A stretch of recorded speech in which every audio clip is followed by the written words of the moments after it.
right. Are we live? I said, are we live?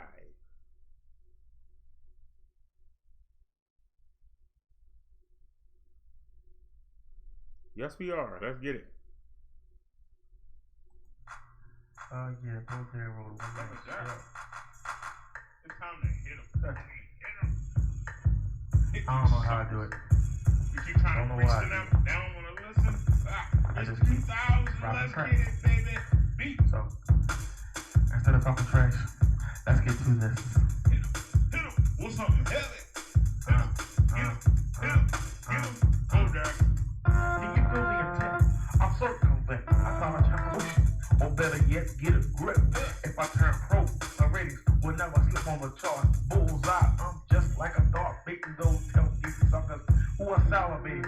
And a chance to strike it the bubble. Pushes out the dope. It's condoler, so don't fuck, son. You know you wanna hear this. You sucker be the spirit because I don't sample. I'm a prime example that my man can run the show. That's my title kid. So man, you know that's why I'm so confident. I like to flex my talent. I put it on display, keeping you other suckers out there right there. Yeah, I'm admiring the man who retires. The top flex who have lost their desire to stand out on their own. Don't bring that gang mentality to the microphone. Been a tale of a few like who you ever like. We know you can't fight. That's why I'm serving the warrant for your last fight. You can break, yo.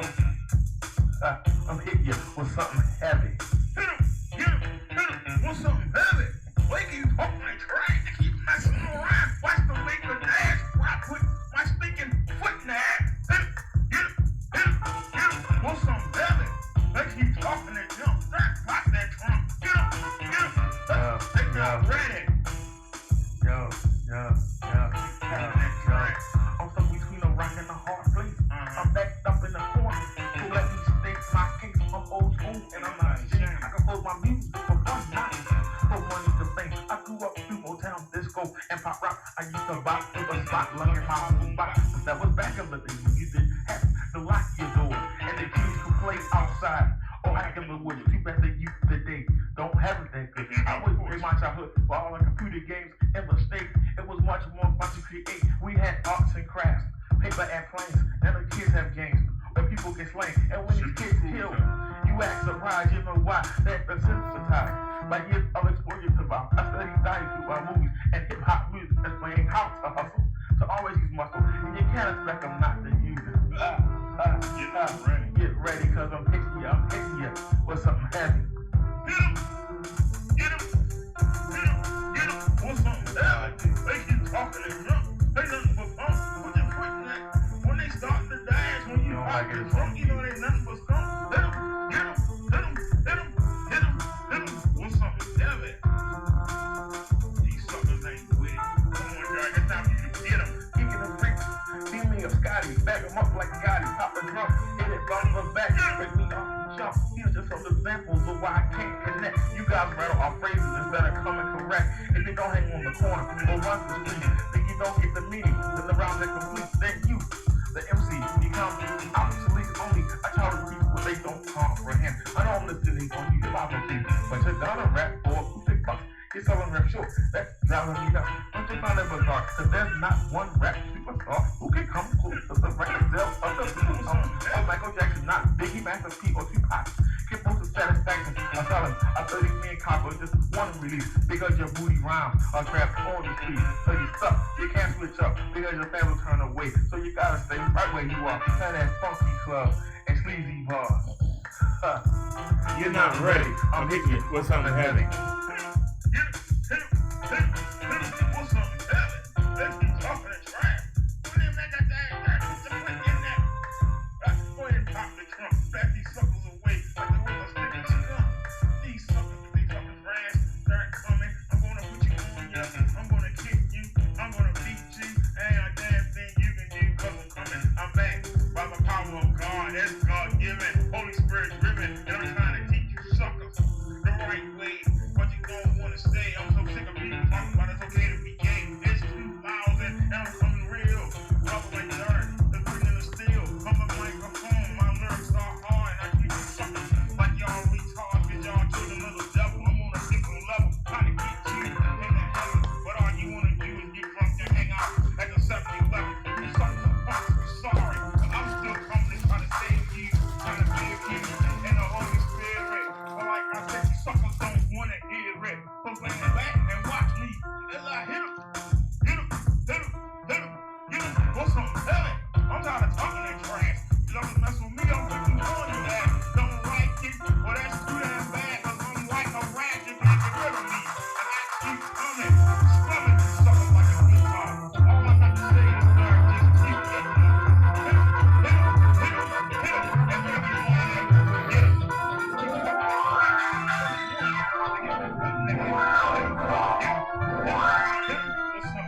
These young boys not ready. Keep hitting them. Keep hitting them. Keep hitting them with something heavy. Facts. Road down road. 2000, baby. All right, so that was 20 years ago.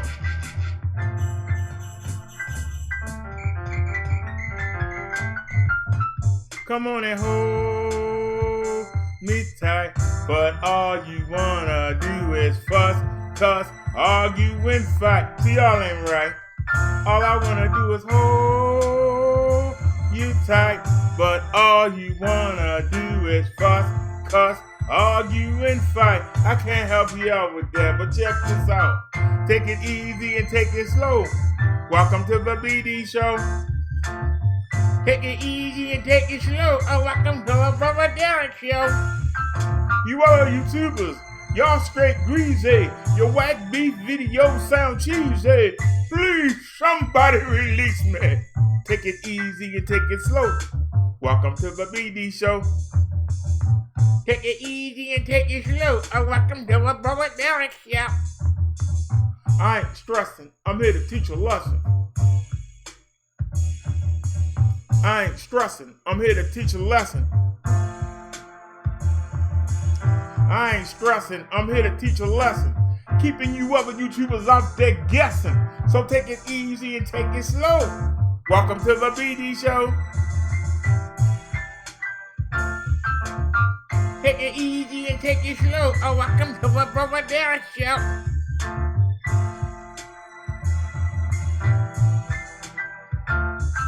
You other YouTubers, y'all straight greasy. Your whack beef videos sound cheesy. Please, somebody call Jeezy. Take it easy and take it slow. Welcome to the BD show. Take it easy and take it slow. Oh, welcome to the Brother Derrick show. Hold me tight. Hey, don't turn off the light. Hold me tight. Hey, don't turn off the light. Bring my beat back. Hold me tight. Hey, don't turn off the light. Don't turn off the light. But take it easy and take it slow. Welcome to the BD show. Take it easy and take it slow. Oh, welcome to the Brother Derrick show. You other YouTubers, y'all straight greasy. Your whack beef videos sound cheesy. Please, somebody release me. Take it easy and take it slow. Welcome to the BD show. Take it easy and take it slow. Oh, welcome to the Brother Derrick show. Hold me tight. Hey, don't turn off the light. Hold me tight. Hey, don't turn off the light. Don't turn off the light. Take it easy and take it slow. Welcome to the Minister, Brother Derrick show. The Minister, Brother Derrick show. All right, everybody. Welcome to the show. Welcome to the show. Y'all know we always got problems here. So, no notifications went out. So, the real people that heard me say I was coming back on, they're going to come check. The real followers don't need no notification. I said I was coming back. They're going to come back and look. So, ain't no need in restarting. Let's get to it. Our topic for today is Rosewood and Black Wall Street. What happened and why were black people never able to recover and never able to rebuild another Black Wall Street?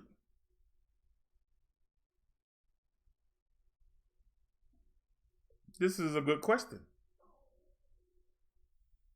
Because as we see, all these celebrities and athletes and movie stars, how come no one has created another Black Wall Street? How come no one has created another Rosewood? I keep saying this again. Besides our attitudes and lack of morality, our biggest problem is that we don't own nothing. We don't create nothing. We just buy stuff. And as long as you buy stuff, you don't control nothing. And if you don't control nothing, nobody will respect you. Now, I've been saying this since 2017. And won't nobody come debate me on it. But if we came back and was talking about the contradictions in the Bible, we were talking about how sorry black women locking their kids in the oven and burning them, drowning them, it'd be a full chat room. Why is it that we won't talk about the real issues? The real problems facing us today? How come nobody never want to talk about possible solutions? They just want to point fingers and blame and make fun. And it's somebody else's fault. It's that person's fault. It's that person. They racist. They don't care about us. But what are you doing? And this is what I like to ask. What are you doing? What am I doing? What nobody else is doing. I'm bringing the issue up and trying to provide some things to get you started. Who else is doing that? Nobody.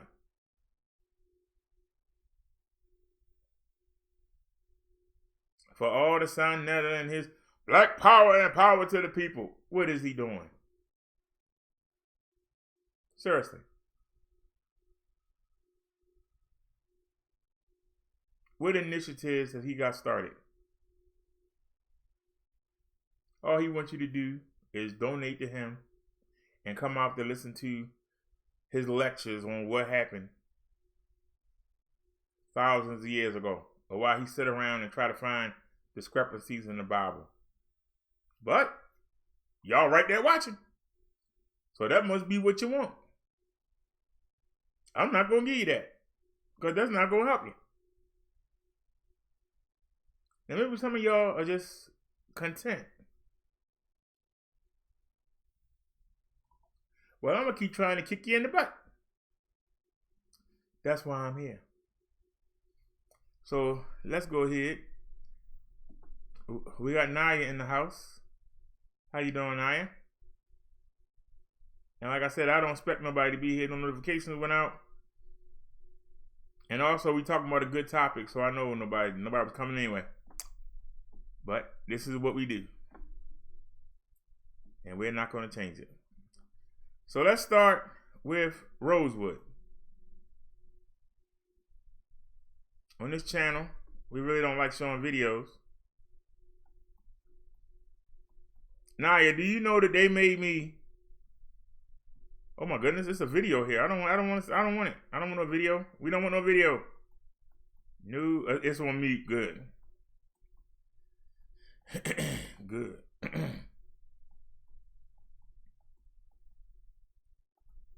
All right, we're going to start with our first topic. Let's give everybody a chance to find this. I'll hold off for a second. Hey, Naya, do you know that I had to wait an hour and a half for them to finish processing the video? And I put it on private. And I went in and I edited out the world star parts. So if you didn't see it, you didn't see it. Should have been there.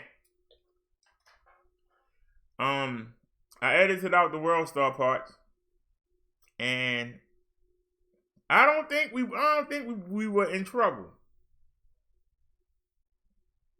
But I went on and edited it out and then put it back up. So The video's up. And we didn't have no problem, so I think the video is good. But I didn't want to get a late flag. A late flag is when you get it like 5 or 6 in the morning. So I let the news in, but at the end, I took out the World Star. So people that were here saw it. And people that wasn't here, like, you can go to World Star. So, all right, y'all. Check the chat real quick. No, they ain't green lighted. The only thing that get green lighted is the mobile lives.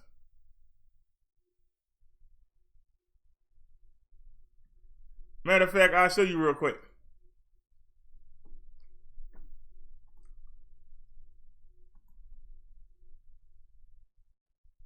I mean, I ain't unblock the screen.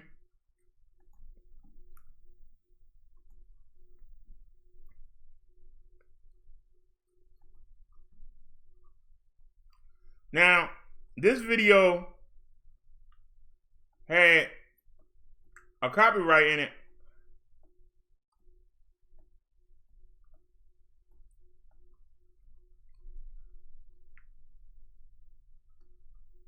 It's 2 videos that they won't let us fix this one, and we can't fix that one. Now we got one under dispute. They talking about January 27th. But if you look at all the yellows. The only greens are the mobile lives. Everything we do, they saying that it's too controversial. Look at all the yellow. The only green. Oh, hold on. I ain't monetized this yet. Wait a minute. I don't know why it didn't monetize. Why it didn't monetize?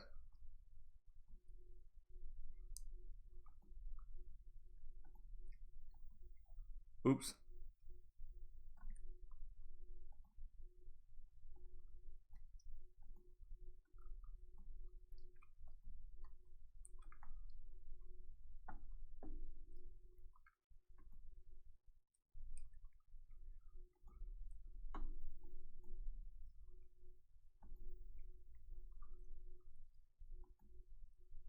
Why does it keep saying that? Thank you. All right, let's do a refresh and see if it's monetized now. Should be a green dollar sign. Nope. They gave us the yellow for the mobile eye. And we ain't talking about nothing. Was y'all in the chat talking about something? We didn't talk about anything and they gave us a yellow.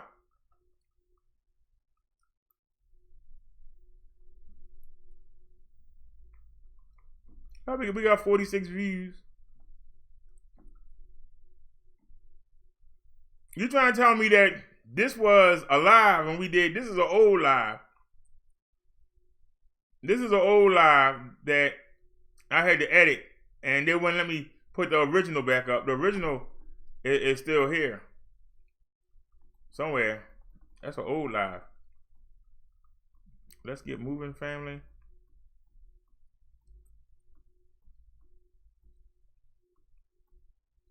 It's not even on the first page. So the old live almost got, that I put up this morning, got almost as many views as the live we just did. Where are our people at?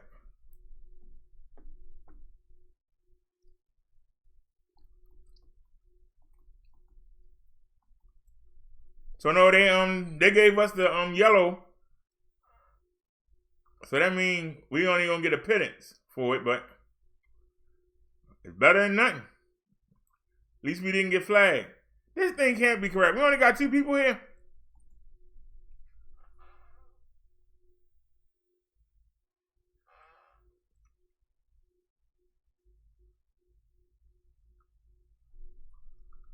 All right, now it's just me and you then. Because I'm the other person. So I guess just me and you. So please chat and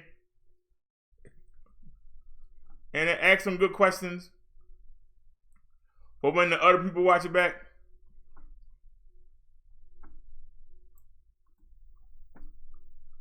Let's get it.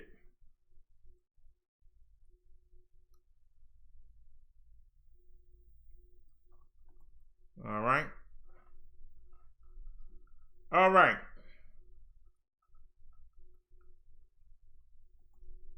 Officer reported shooting at Lexington Square, whatever that is. All right. The Rosewood Massacre, how a lie destroyed a town.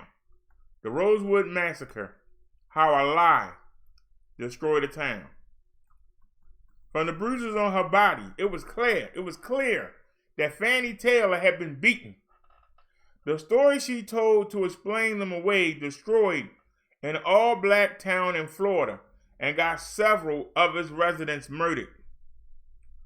On New Year's Day, 1923, Taylor, then the 22-year-old wife of a mill worker, said a black man had assaulted her. She didn't say rape, only that she'd been assaulted, but the word assault was interpreted as a sexual violation by the whites in her town of Sumner, Florida. Sumner was just a few miles away from Rosewood, an all-black town of about 120 that had seen its own version of white flight after industry left Rosewood and whites moved to Sumner. So the white people were there, but they left. As word of Taylor's claim spread, some black people in Rosewood who worked in Sumner said the assailant had actually been Taylor's lover, and her story was a cover to spare her husband's wrath, said Maxine Jones, a Florida State University professor of African American history, who co-authored an account of the massacre for the Florida legislature in 1993. While the fear of black-on-white violence had been stoked across the South since the days of slavery, particularly in areas where blacks outnumber whites, Taylor's claim was especially pernicious. Taylor's claim came within days of a Ku Klux Klan rally near Gainesville, just to the north of Levi County.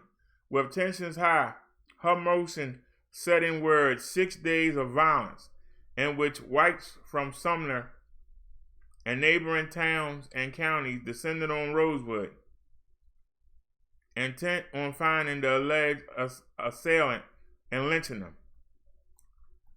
They were met by gunfire from Rosewood residents who gotten word of the mob's approach and had barricaded themselves in their homes to make a stand. Women and children fled to the woods for safety and waited for days in the cold before local train conductors alerted to the violence sent a train to rescue them. Some nearby white families hid their black neighbors to protect them. By January 6th, with the town empty and 6 black people dead and 2 whites dead, the mob burned down what remained of the town. The black residents of Rosewood scattered, abandoning their property never to return. No one was ever arrested in the case. Jones of the FCU and 5 colleagues wrote the account of the incident in support of a lawsuit against the state of Florida by some of the survivors who had been children at the time. Because of fear, the massacre had remained a family secret for years, Jones said, not knowing who you could trust and believing with white skin could get back at you. But one Rosewood descendant, Arnett Doctor, finally decided to speak out and seek redress. Based on his account and those of surviving eyewitnesses and the Jones report, the Florida legislature approved a $2.1 million settlement in 1994. The government also issued an apology on behalf of the state for not bringing perpetrators of the destruction to justice, nor sending officials to quell the violence and rescue the innocent. 3 years later, the massacre was depicted in the film Rosewood.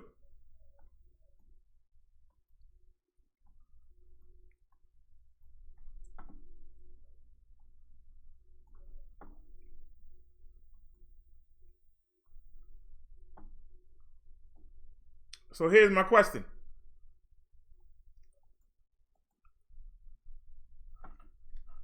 Here's my question.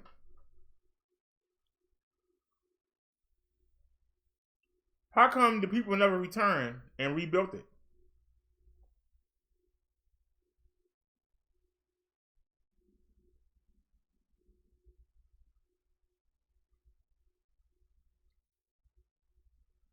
The women and kids were sent off to the woods, and the men took a stand in their homes.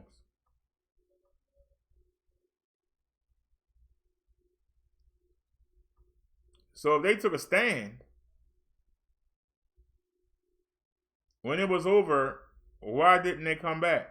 And why did they wait so many years before somebody finally came forward?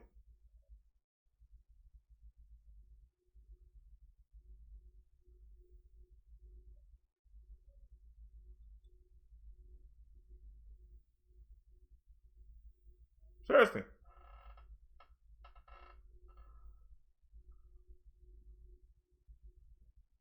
If I had built the town up and you came and attacked, not that many people died. I think they said only 8 died. So they must have took a good stand.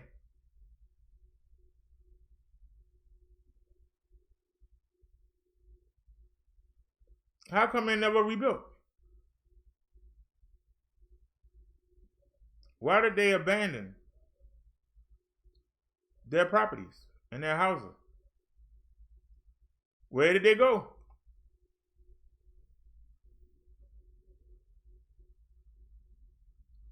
Where was the military, the state militia? Where was the police?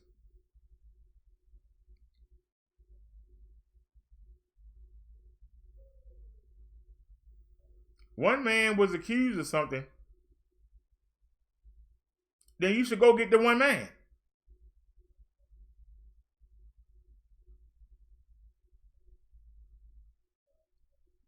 Why take out a whole town?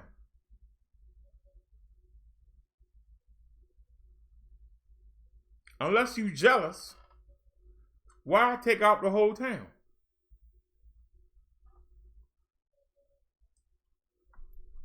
So the white people in that area who used to live there, they left.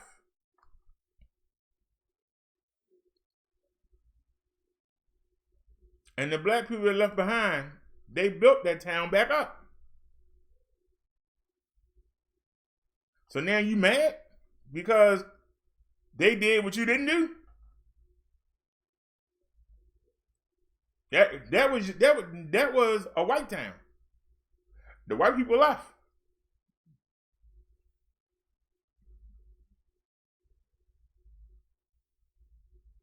I can say the same thing for Baltimore.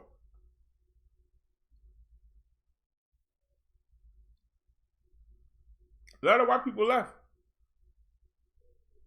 in the 60s, 70s, and 80s. In the 2000s, they got tired. And they came back. And now, they building up areas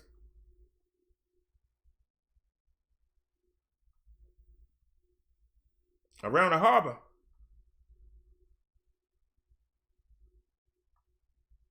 And they putting all these nice houses up.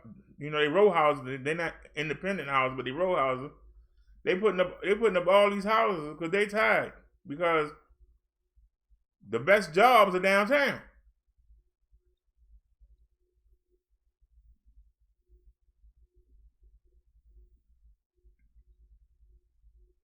And so now,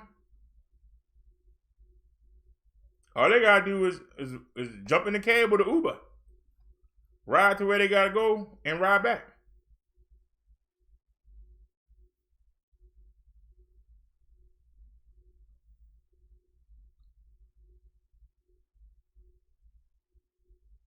But now you got John Hopkins is buying up a lot of the areas where the poor blacks was. They buying them dirt cheap And they're expanding. I think John Hopkins owns like 12 blocks.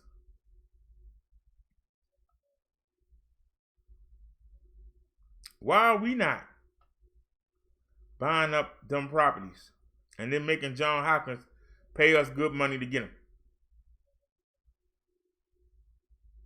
It's a lot of abandoned properties. And John Hopkins is buying up these blocks.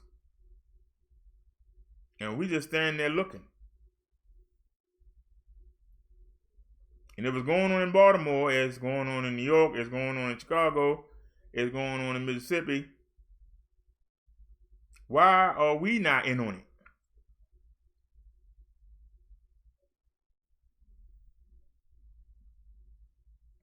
But you'll find us in Nordstrom's. You'll find us in Walmart. You'll find us in Target. You'll find us buying stuff,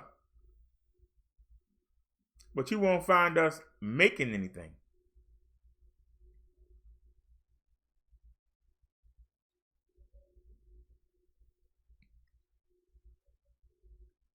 Segregation was not a totally bad thing. And I dare somebody to challenge me on this. Segregation was not a bad thing.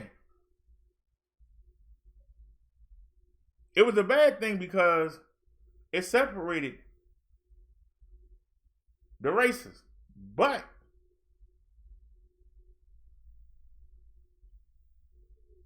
people did business with each other.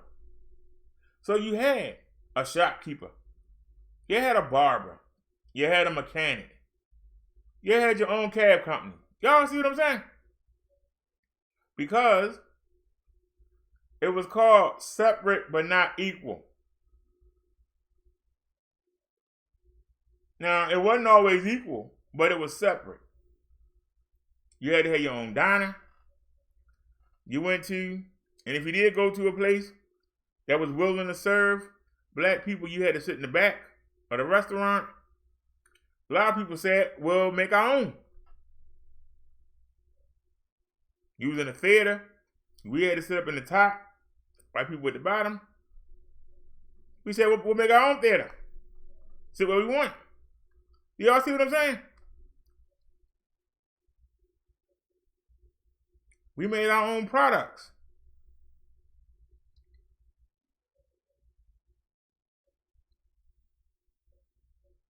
Integration, somehow we lost all that. Instead of making stuff, we just buying from somebody else. Instead of having our own business, we working for somebody else. If y'all remember Roots, when people got freed, they were looking around like, what we gonna do now? They made deals with the former slave owners. Look, we'll keep working for you, but we want our own property. And we'll work a little bit for you, and we'll work for ourselves. And then pretty soon, we'll be self-sufficient, and we'll be able to work ourselves. And by that time, you should have been able to get some help. What happened to that?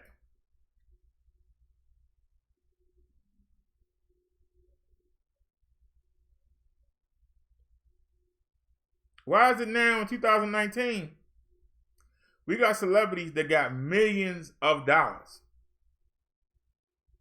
and don't own nothing?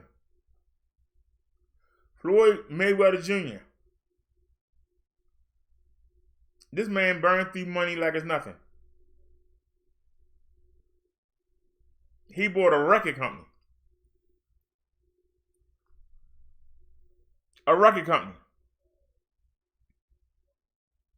Why ain't he investing in technology? 5G's going out right now. How many black people you think are investing in it?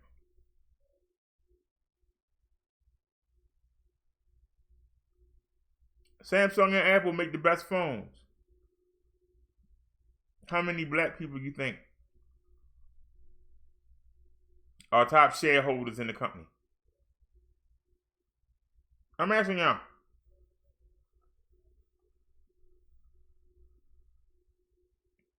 Why is it still our dream to work for somebody else?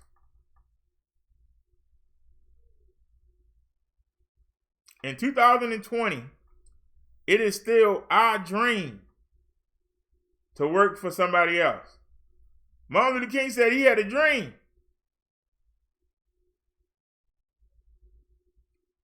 During his day, we were doing that.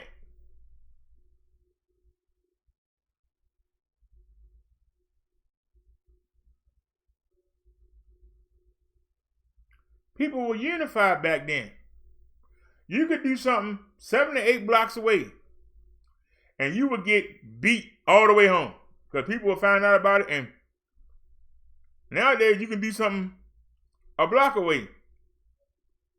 You better not say nothing to my son. You better not touch my eye. I'll come blow your head off.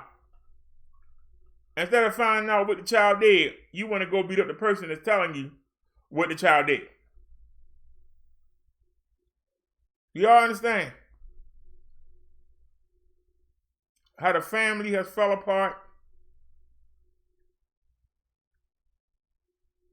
I'll give you an example. Let's say today's Saturday. Let's say you got paid yesterday. Right? When you went and bought what you needed, did you buy it from little stores in your neighborhood, or did you go out to Walmart? Did you go to the hardware store in your neighborhood, or did you go to another neighborhood? You go to Lowe's. Did you go to Home Depot?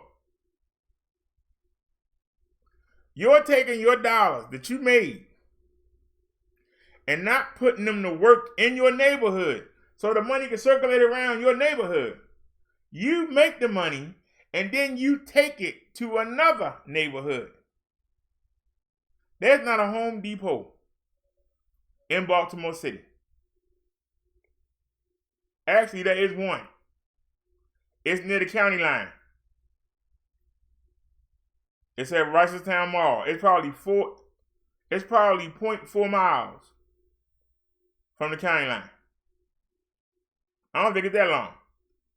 Might be 0.2 miles from the county line.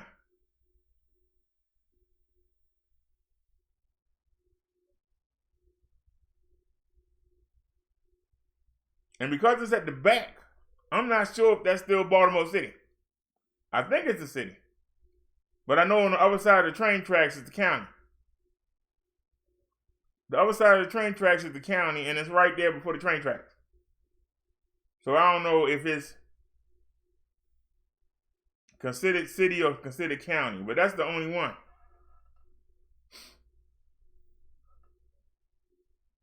All the other ones are in the county. There was a Walmart in the city, but once again, it's at the edge of the city, down where the stadium is,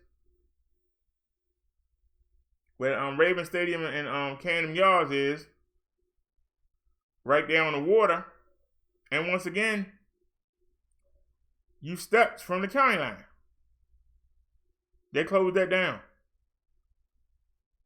So now there are no Walmarts in Baltimore City. So that means city residents,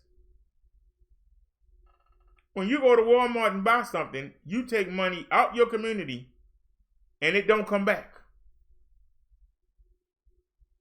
So if you're taking your money out the community and everybody's doing it, what did that do for your community? I'm just asking. Now y'all see me ride to the market. Now Giants has supermarkets in the cities.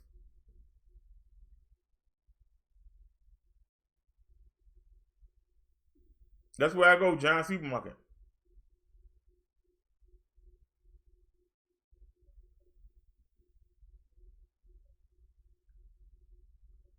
But I know people that ride out to the county and go to the same giant supermarket. But they think the market out there better because it's in the county.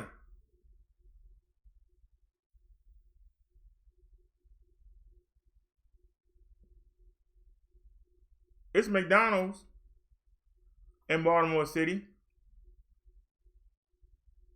I used to work with people that we had a McDonald's a block away. They would ride up to the county McDonald's on their break and then come back. Because they didn't want to go there. They thought the McDonald's was dirty, filthy, because it was in the city. We had a KFC. People kept saying it was dirty. They would ride out to the county and go to the KFC. We had mechanics. They wouldn't go to the mechanic. They would ride out to the county and go to the mechanic shops there. They called a plumber. They wouldn't call the black plumber in the city. They would go out to the county.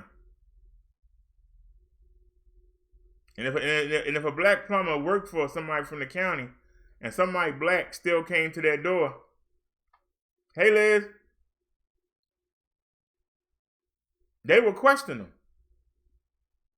You know what you're doing? How long you been working there? I was expecting to see somebody white. I'm being honest. Do we still believe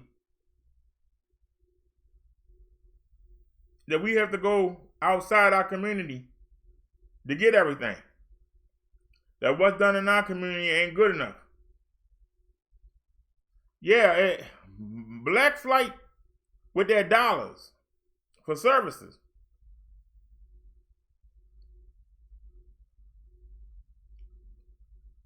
You know, it's only 5 blocks from the market, but there's a place where I can go get my tires fixed on the bike. The only reason it's there is because of Johns Hopkins University. The only reason it's there is because of Johns Hopkins University. If that college wasn't there, they wouldn't be there. They'd be in the county. Y'all understand what I'm saying? Because it's a lot of dorms and a lot of the houses, y'all see me riding around, a lot of them houses are turned in the dormitory into dormitories for those college kids. If those college kids wasn't there, that store would not be there.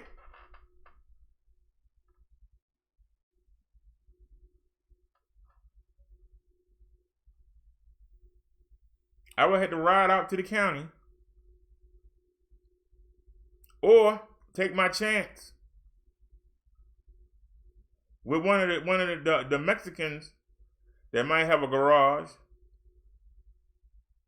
and they probably don't know how to work on moped bikes.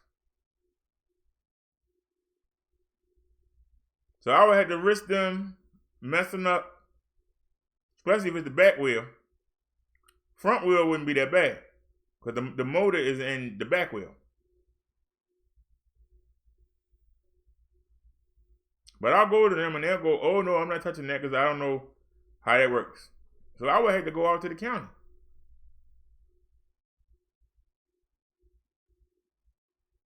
Yeah, Liz, the notifications didn't go out. And everybody knew I was coming back on, so I don't know where everybody is.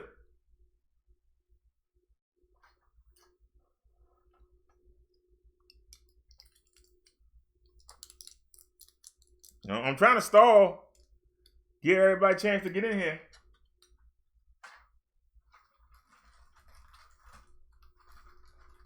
We already covered Rosewood. Now we get ready to cover Black Wall Street. Thanks for the thumbs up, Liz.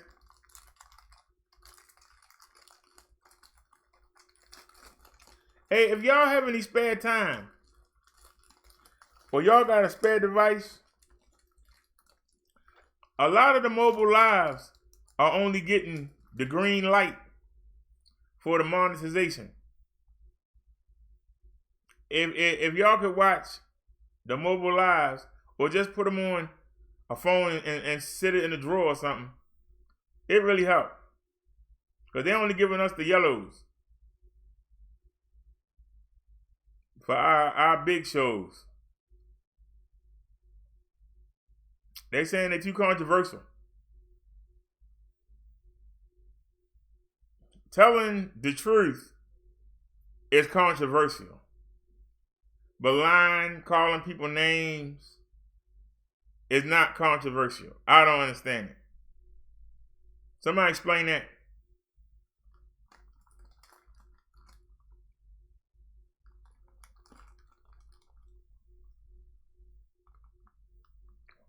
Liz, I'm getting worried about you. You've been sick for a while.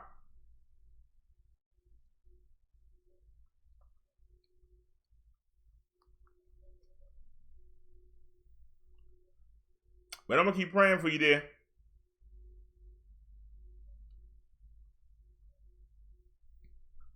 So, all right, y'all. Somebody just looked and went away.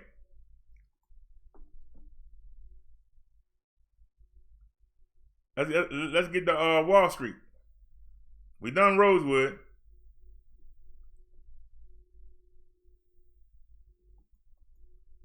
The devastation of Black Wall Street.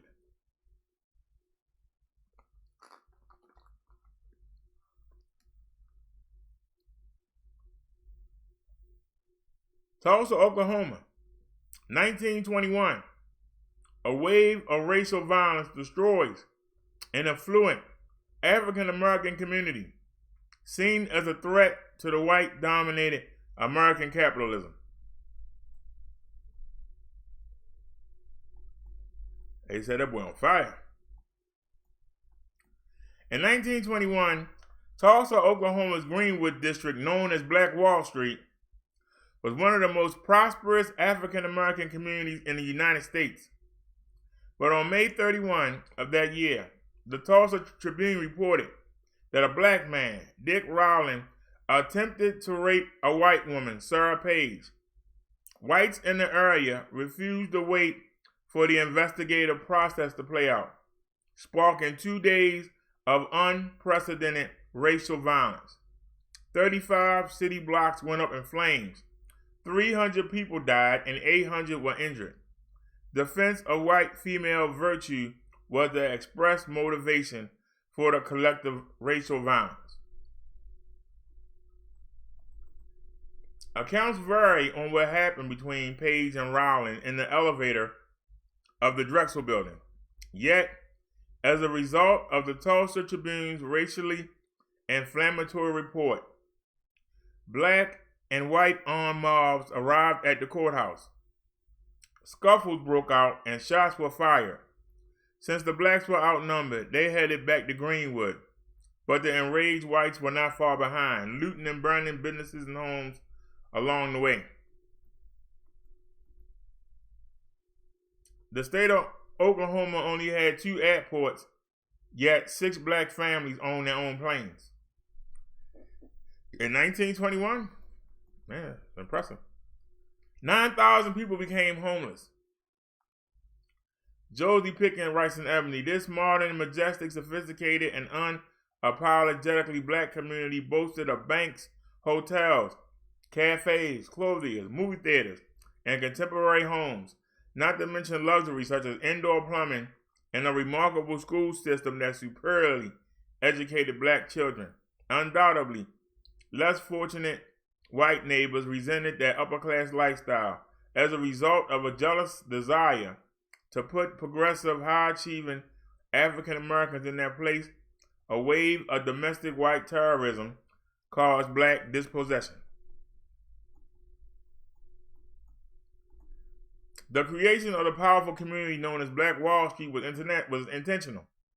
In 1906, O.W. Gurley, a wealthy African American from Arkansas, moved to Tulsa and purchased over 40 acres of land that he made sure was sold only to other African Americans, writes Christina Moffett in the Atlantic Black Star. Gurley provided an opportunity for those migrating from the harsh oppression of Mississippi. The average income of black families in the area exceeded what minimum wage is today. As a result of segregation, a dollar circulated 36 to 100 times and remained in Greenwood almost a year before leaving. Even more impressive at that time, the state of Oklahoma only had two airports, yet 6 black families own their own planes. I'm sorry, y'all, I got thrown off. Because I said this. Yeah!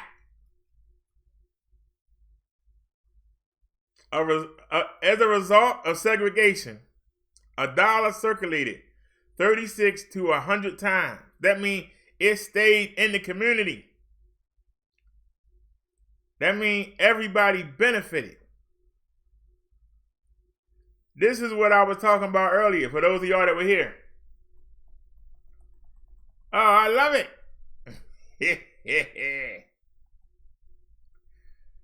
They can call me retarded all they want.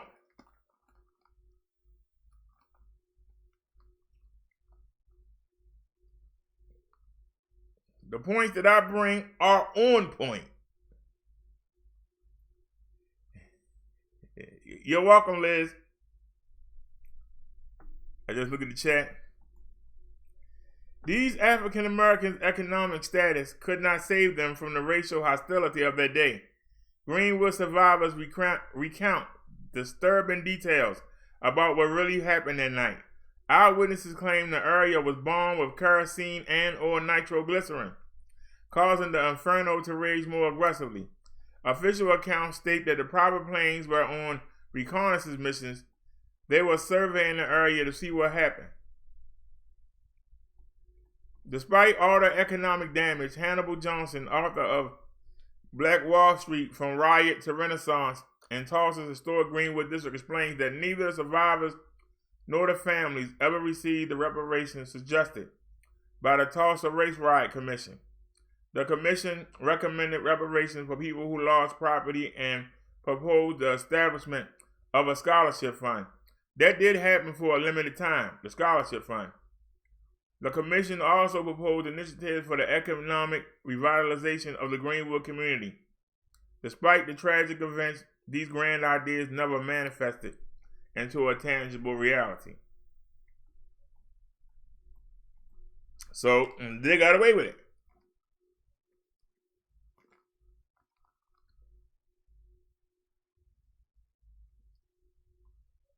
Underlying causes of the massacre.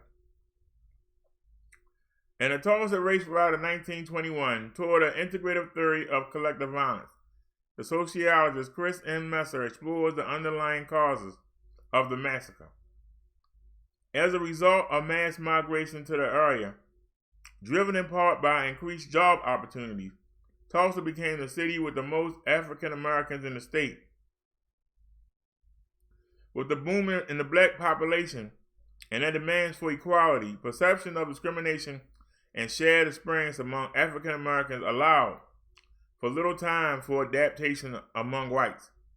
Tulsa's rapid change in racial demographics made the city ripe for a riot motivated by white animosity against black economic progress.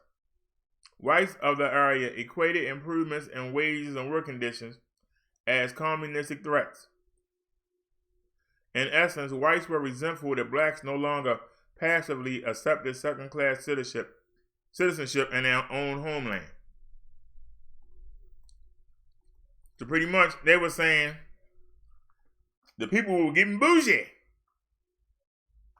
Another structural factor that played a vital role in the Tulsa race riot was segregation. Ironically, black businesses benefited from self-sufficiency, which held both benefits and drawbacks for entrepreneurship. Through maintenance of the legal separation of race and sociality, business, education, and residential areas, the structure of segregation encouraged initiative, but also placed parameters by restricting African American opportunities, Messer writes. In other words, since it was against the law for blacks to shop at white-owned stores, black businesses flourished. However, even though black businesses profited from how segregation reduced competition for black patrons, segregation also limited blacks' mobility and opportunities to achieve outside their community. The police disregarded due progress, arresting blacks and interning them in detention camps. Meanwhile, no whites was arrested.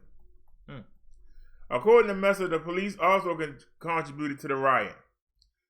Due to their ineffective leadership, they allowed mobs to gather at the courthouse for hours before seeking additional assistance. Furthermore, they actively participated in the riot by deputizing whites without discretion, arming them with guns to multiply the police force overnight. The police disregarded due progress, arresting blacks and interning them in detention centers. Meanwhile, no whites were arrested during the riot. Both politicians and the media falsely framed the Tulsa riot as an uprising upstarted by lawless blacks.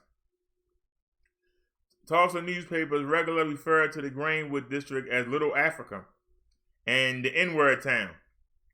African Americans in the district were labeled as bad ends who drank booze, took dope, and ran with guns. Perhaps as a result of government official stereotyping rhetoric and the media's biased reporting, whites and blacks interpreted the racial violence differently. Generally, white politicians and residents perceived the black community as predisposed to crime and in need of social control. Messer explained, in other words, due to assumptions of black criminality, whites justified deadly violence on Black Wall Street because blacks needed to be subjugated. The Tulsa World newspaper inflamed the tension between blacks and whites by suggesting that the Ku Klux Klan could restore order in the community. Since the KKK asserted white superiority with terrorist tactics such as lynchings, the mere suggestion from a mainstream newspaper that the KKK should intervene demonstrates how white supremacy was not only legitimized, but was also promoted with legal impunity. In the early 1900s, there was a rise in black nationalist organizations that refused to cower in the face of KKK violence or submit to societal subordination.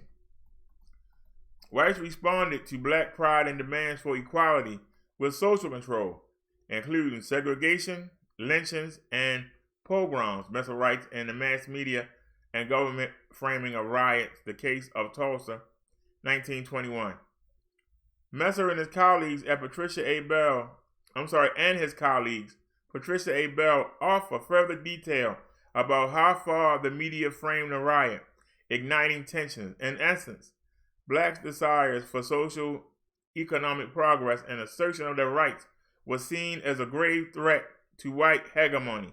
Portraying all blacks as criminals served the blacks' inferiority narrative, maintained Jim Crow segregation, and promoted the violent enforcement of racist ideology.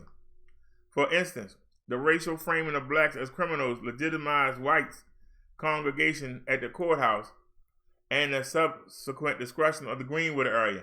Consequently, it's no surprise that blacks perceived the riot started by whites as a massacre of their community. The massacre of Black Wall Street primarily occurred due to whites' generalized perception that African Americans were out of line and needed to be put back in their place. Let me check the comments. Anybody got any comments so far? It's a long article here. All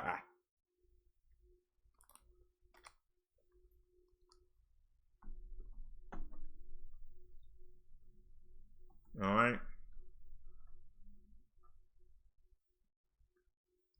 The Greenwood district offered proof that black entrepreneurs were capable of creating vast wealth. Despite racial discrimination and Jim Crow segregation, the Greenwood district offered proof that black entrepreneurs were capable of creating vast wealth. Based on critical analysis of the events, Messer asserts there is no evidence that whites perceived African Americans as an economic threat to the city. For those who supported black subjugation, witnessing blacks thrive and divided stereotypes of black inferiority was too much.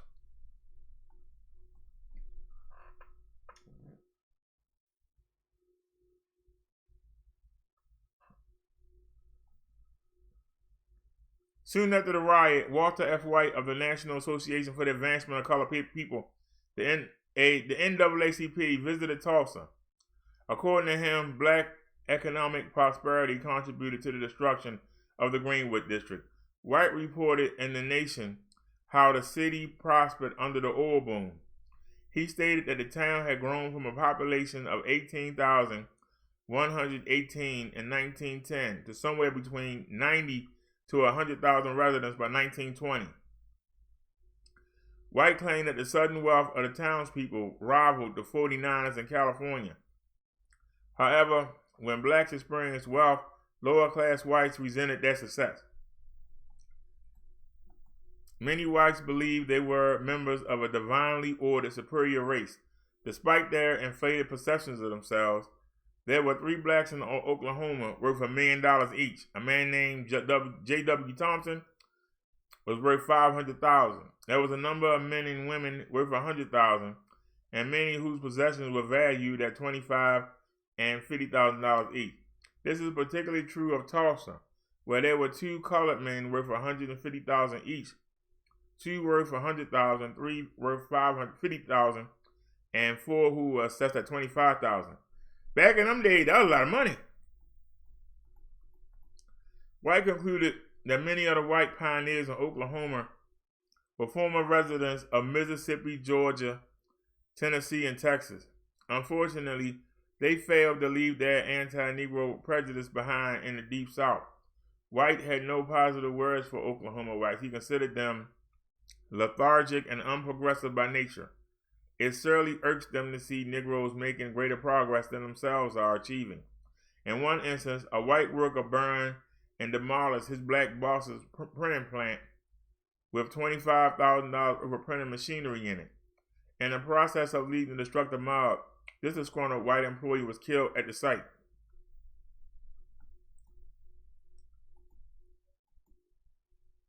The destruction of this successful African American community was no accident. Messer asserts that the destruction of the community was rationalized as necessary and a natural response to put them back in their place. Evidently, private industry and the state stood to benefit economically from the destruction. 2 days after the riot, the mayor wasted no time in establishing the Reconstruction Committee to redesign the Greenwood District for industrial purposes. Blacks were offered below market value for their property.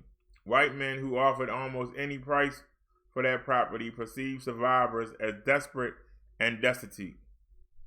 In essence, African America posed a geographical problem because their community was situated in an ideal location for business expansion.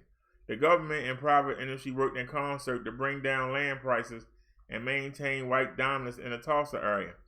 Poor whites' resentment of success, land-owning blacks, allowed elite whites to use them as pawns to attain more land, wealth, and prosperity. Judging by the legal impunity granted to whites by law enforcement, the state endorsed and, in fact, supported the Tulsa riot for self-serving capitalistic gains. Historically, African American capitalism has thrived, with the few elite maintaining power and wealth. When blacks gain a strong foothold in the community or industry, they have the power to effect meaningful change. Thus, the social economic progress of African Americans on Black Wall Street threatened the power structure of white-dominated American capitalism.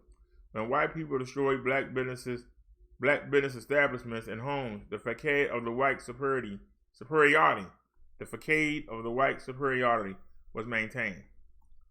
By the 1940s, the Greenwood District was rebuilt due to the integration during the Civil Rights era, never regained as much prominence. The fate of Black Wall Street illustrates that as long as power remains in the hands of the elite, many white families, America's socio-economic system can be marshaled to support and advance the tenets of white supremacy. Regardless of the progress made by prominent African Americans, American capitalism is structured to keep a white segment of society ahead of the remaining marginalize many. Woo, that was a long article, boy. Oh, man. Hey, what's going on, the driver?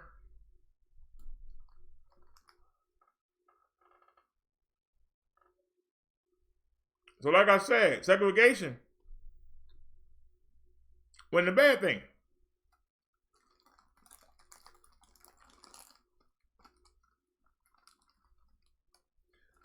When you keep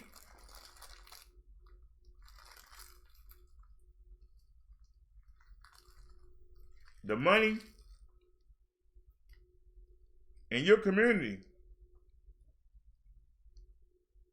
the community grows. When you give your money and it leaves the community immediately, it slows.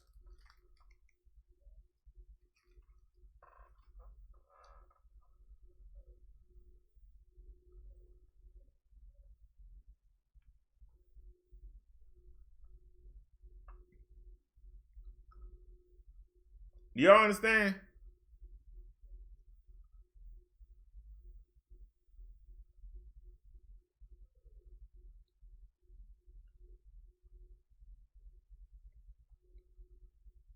Y'all understand that the white people that lived in Tulsa, they left for Sumner and left the black people behind. The driver said, that's what I said the other day, they used Dr. King to get our money.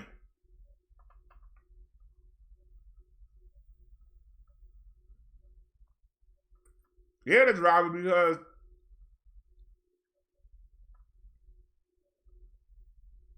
think about it. They get you to work for them, right? The money you get from working for them, when you go spend it, you spend it with them. And their families benefit from it. Yours don't.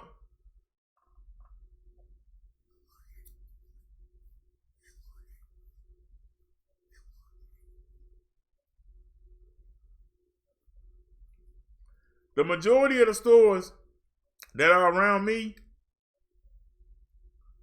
are Korean or Chinese owned. So that means if I don't have the means to get to Walmart, if I don't have the means, now luckily, it's a Giant close by. But if I had no way to get around, I would have to go to one of these Koreans or Chinese to get my needs done. Them Koreans and Chinese don't live in the neighborhood. So they taking the money from the neighborhood, your neighborhood, they taking that money out someplace else. It ain't doing your neighborhood a bit of good. Y'all understand what I'm saying?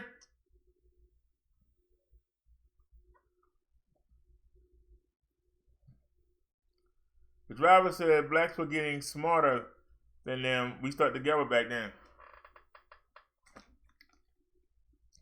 But the driver, we can only sell and buy from each other. We can only buy and sell from each other.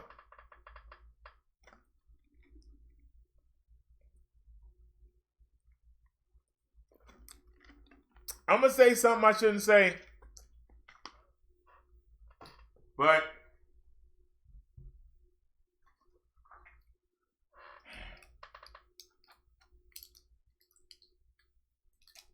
I shouldn't say it.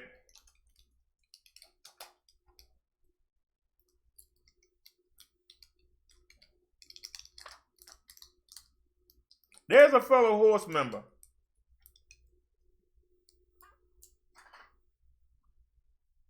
And it's sad that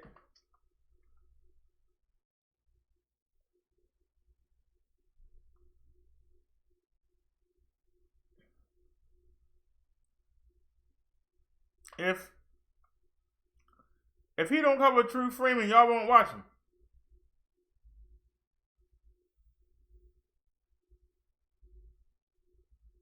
And I feel for him.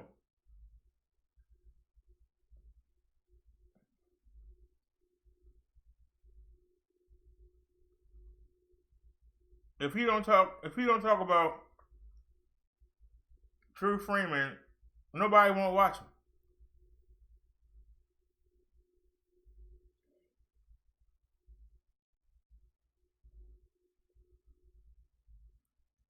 I feel bad for him.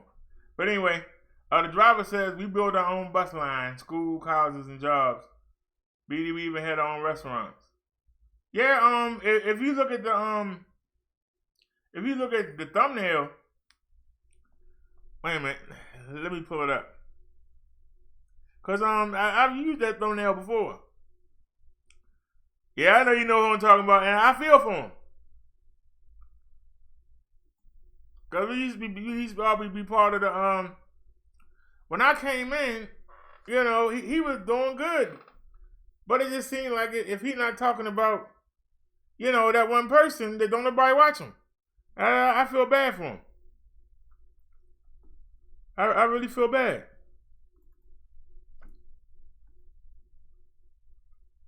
Some of y'all say he the one that's feeding Tommy my news stories.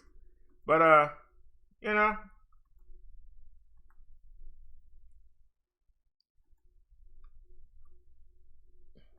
Look here, y'all.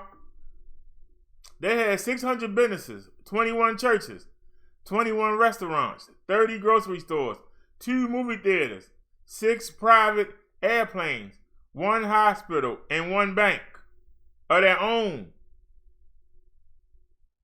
Of their own.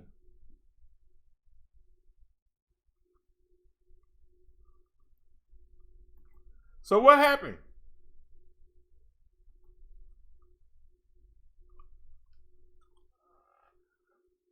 Naya says you can't paint yourself into a corner. And they complain about it. Said the civil rights movement took a wrong turn.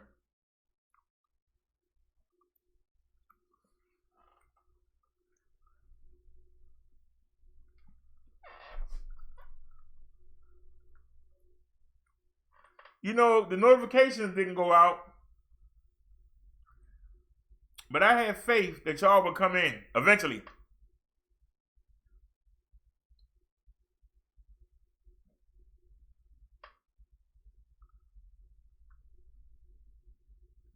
But that's sad. I couldn't imagine every video having to be about the same person.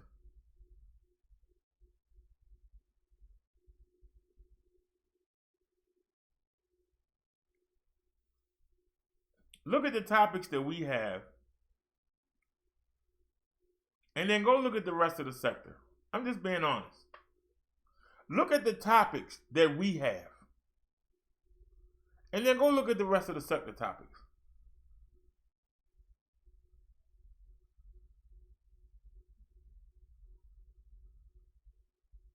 We talk about real issues. They just BS.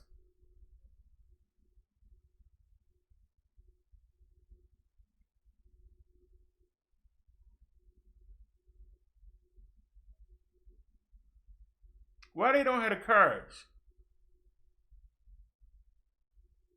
to talk about things that can really help us? We are not here to whine about what happened to Rosewood. We are not here to whine about what happened to Black Wall Street. We are using it as an example of what we are not doing today. Don't pine over what used to be when you can have it now. There are so many boarded up houses, so many abandoned businesses, and not one person is even thinking about buying them or opening them up. And there are people that have money and still will not do it.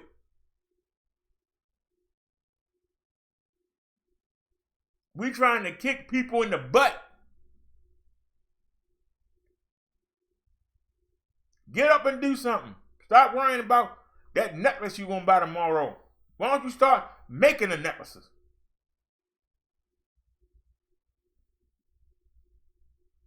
Stop worrying about that weave you're going to buy on payday. Why don't you get on a plane and go over to Brazil? Or go over to China or Malaysia and make deals to pay women over there that would love to have your money. They'll sell you their hair for dirt cheap. And you can come back and you can offer it to these women that got to have it. And you can offer it to them for cheap than what the Koreans is giving them. Why nobody not doing it? As much money as you spend on weeds, Beyonce, well, why you don't have a weed factory? Why you don't have a contract where you can go and buy real hair, hire some people, have them get on the boat with a bunch of plastic bags, have them get on the airplane, go over there and skin these women's heads, bring that money back here and make that money. Well, why you won't do that? You got the power. It's something you need. Why I gotta kick you in the butt and tell you to go do it?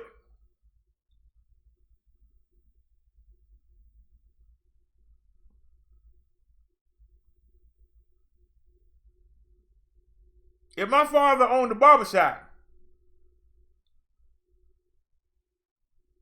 I know I got a customer already. So why not start making barber chairs? Why not start making razor blades? If I'm a female and I see my aunt has a beauty salon, I got a customer already. Before I start, let me go holler at her. Look, I'm starting a business here. I know you need shampoo. I know you need hair relaxer. I know you need combs. I know you need curling irons. We're going to start making them. We're going to start making them ourselves. I want you to be the first customer. When the people come in and they see how nice their hair look, they're going to want to come buy a curling iron. They're going to want to come want to buy one of our combs. And we can have some pride and keep the money in our community. But we don't do that. We're not crying about what happened before. What can we do now? I just gave you 2 examples of what you can do right now. Those of you that got a plumber in the family, that work for a man that works for somebody. Hey, look, uncle. I want you to train. I want you to train our cousins. Whatever they showed you, you show them. We're going to start our own business. And we're going to start out lower. And the people can have people they know come in their houses that they trust to come in and fix their plumbing. Why is that so hard?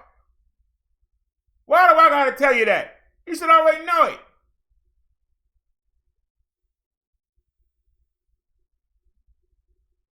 This is why I'm here and why I do these shows.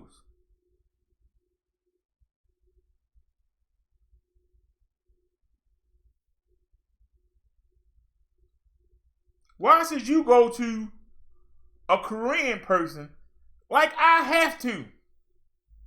If I want to get me a cheesesteak sub, if I want to get me a cheeseburger sub, I got to go get it from the Koreans. Why?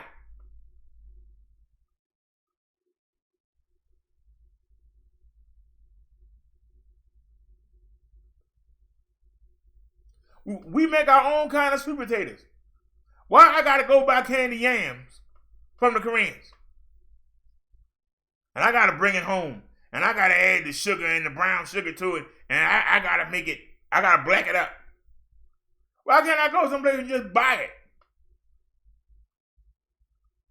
Why I got buy cornbread from the Koreans? We specialize in cornbread.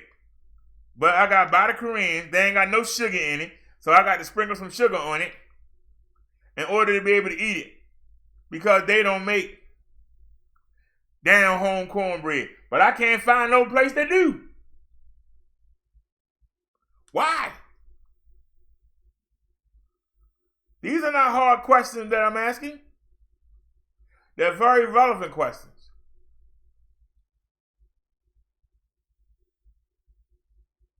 Why do we lay back and blame other people when we got the power right now? You don't need no grant. You don't need nobody to hold your hand. You got the people around you need right now.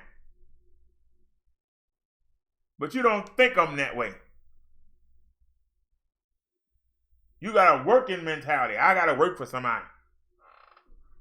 I got to work for somebody.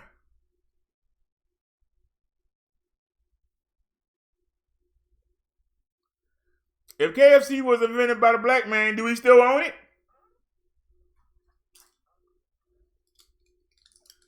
You say it was invented by the black man. Is he still on it?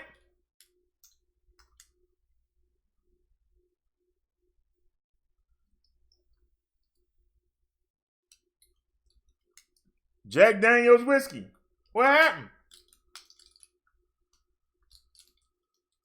I guarantee you, somebody sold it, recipe, or they were bullied out of it. So if you came up with Jack Daniels, why you can't come out with a better one and call it Rick James? Come get the Rick James. Come on. Can't touch this. Get the Rick James. Rick James whiskey.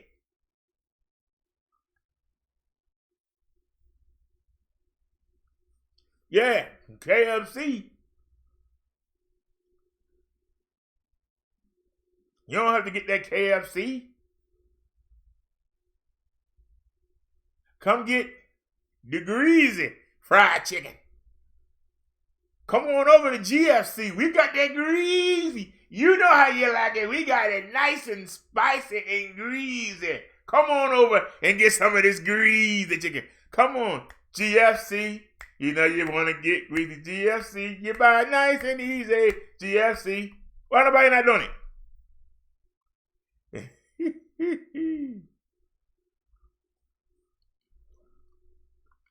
Yeah, but I just said, how come they didn't come back with something else?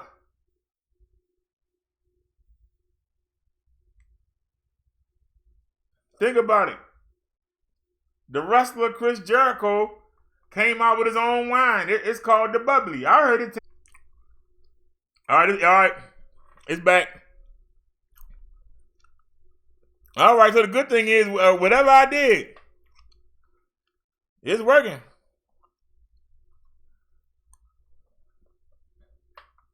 I don't know if we actually cut off.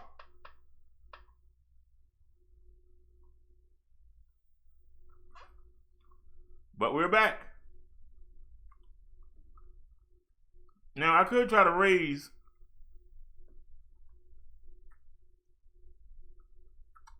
where are we at? We're at 3,005. Let me take it up. Let me take it up to 39.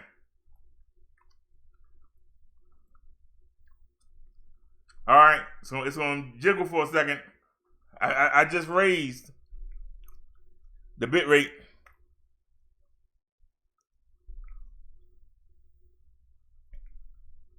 Let me restart the radio. Restart the LTE radio. And all right, y'all.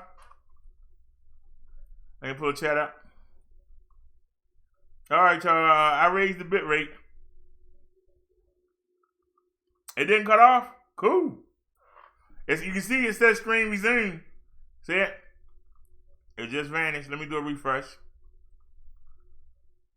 I raised the bit rate up, so we should get a little stable. So that's good. We didn't cut off.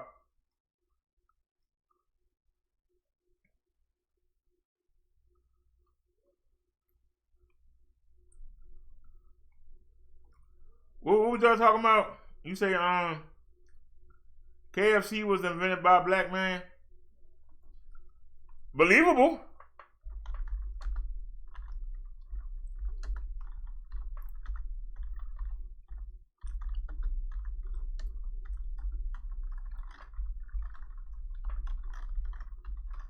Let's take a look.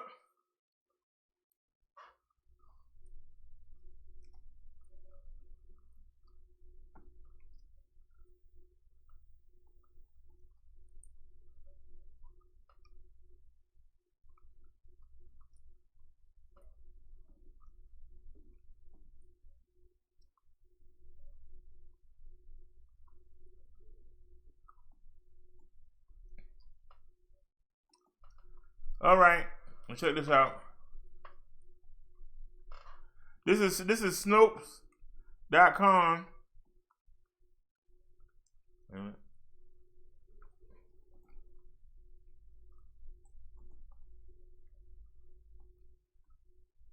Did Colonel Sanders steal the KFC original recipe from a black woman named Miss Childress?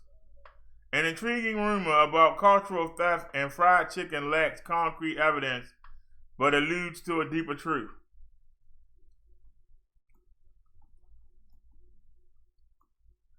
Colonel Sanders' original fried chicken recipe was stolen from a black woman named Miss Childress, or Childress.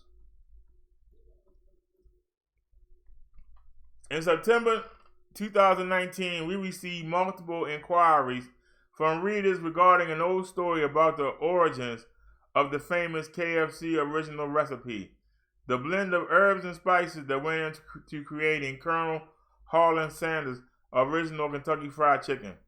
The African Diaspora Facebook page wrote, "Meet Miss Childress. Colonel Sanders stole his famous fried chicken recipe from a black woman named Miss Childress. He later paid her $1,200 for her recipe.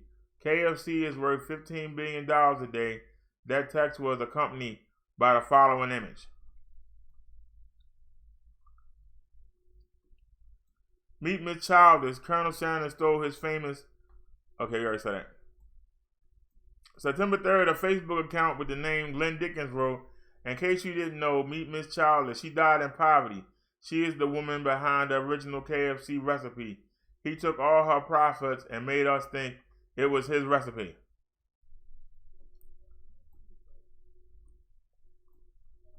In recent years, this story has appeared in many other social media posts, memes, and articles, all of them claiming that the recipe that made Sanders rich and gave rise to one of the most popular fast food chains in American history was initially stolen from a black woman, some called Miss Childress, sometimes called Ms. Childress, and in some instances not named. Many iterations of the story hold that Sanders later handed over the relatively meager amount of $1,200 after getting pressured by the woman's family, and most posts include an image of an African American woman preparing fried chicken in the kitchen, describing her as Miss Childress. In reality, the image was taken from a 1920s magazine advertisement for snowdrift shortening, one that played on racist and painfully outdated stereotypes of that era, and depicted the woman named only as Sarah, as an exemplar of the racist Mammy character, a cheerful black domestic female servant to white families, especially in the segregation era, American South.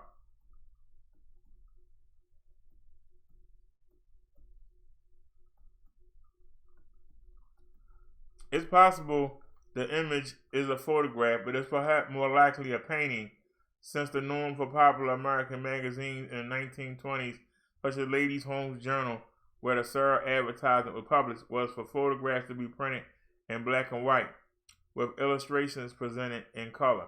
It's not clear who the woman depicted in the advertisement was or whom she was modeled, so we cannot rule out the possibility that she was Miss Childress described in the KFC memes. Also, evidence is lacking to support of the main claim. that Sanders stole his famous original fried chicken recipe from a black woman named Miss Childress. A 2010 blog post claimed that Ron Douglas and America's Most Wanted Recipes say that Sanders took his secret recipe from a black woman, one Miss Childress of Kentucky, whose family he paid $1,200 when they complained. However, Doug's book does not in fact make such any claim. We found no evidence to support the Miss Childress story in a newspaper archive that stretches back 100 years, and the prominent writer Joshua Ozersky made no mentions of Sanders having stolen the recipe from a specific black woman in his widely cited 2003 biography, Colonel Sanders and the American Dream.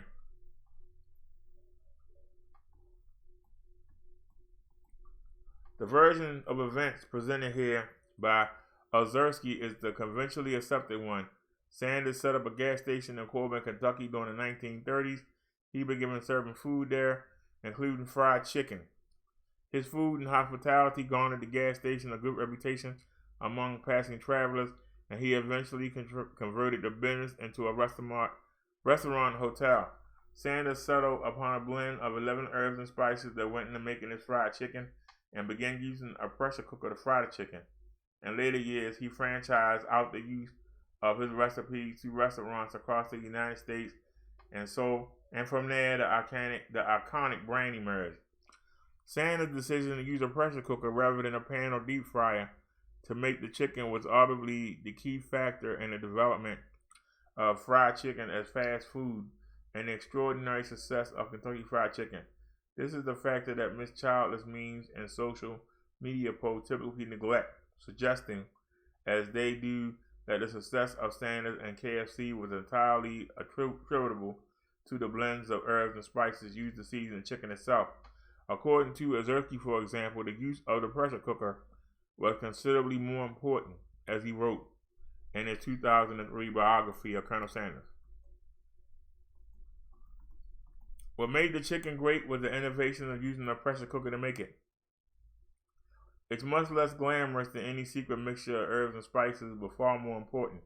No one was going to start a fast food empire using cast iron skillets, even if those were the best ways to cook chicken, and they are. It takes too long to make chicken in a pan, and even the most colossal version hammered out by Southern Smithy can only hold 30 pieces at a time at most. Sanders patented his pressure cooker in 1966, writing in his application that the method he came up with allowed a cook to create accurately controlled conditions of temperature, pressure, time, sizes of serving pieces, and amount of composition and breading used for the purpose of producing superior taste, texture, and the appearance and the final product.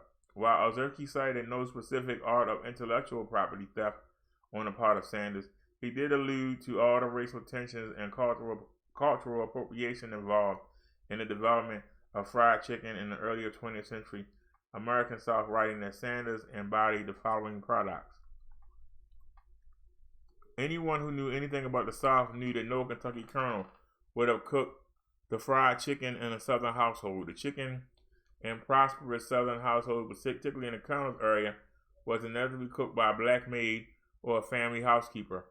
Colonel Sanders created an alternative reality in which the white planter not only ate the chicken, but implicitly made it. Nothing could be further from the truth. We also put Miss Childress' story to Psych Williams Forsen, chair of the Department of Medical Studies at the University of Maryland College Park, an expert in the interaction of food, cultural history, and women's study, and the author of the 2006 book, Building Houses Out of Chicken Legs, Black Women, Food and Power. She told us she found no direct evidence that Colonel Sanders stole the KFC recipe from an African American woman and had come across no information that indicated that Sanders later paid the woman $1,200 under pressure from her family. However, William Ford emphasized that history does exist of white entrepreneurs and chefs taking recipes from African American men and women without giving them proper credit. She pointed out the example of Adela Parker, who was a longtime maid to the white cookbook author Marjorie Kinnan Rollins, and later an author in her own right. In her 2000 book, Williams Forsen wrote, "The cookbook, according to Parker, required months and months together in Rawlins' tiny kitchen, extracting the recipes from Parker's hands and head.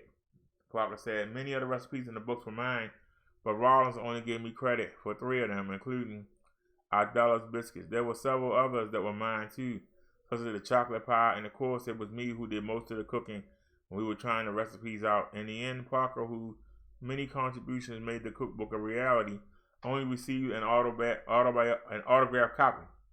But of this, she says, in those days, I was grateful for any little crumb that white people left fall, so I kept my thoughts about the book strictly to myself." More broadly, William Forson told us some black women who performed domestic services had their recipes improperly borrowed, she added.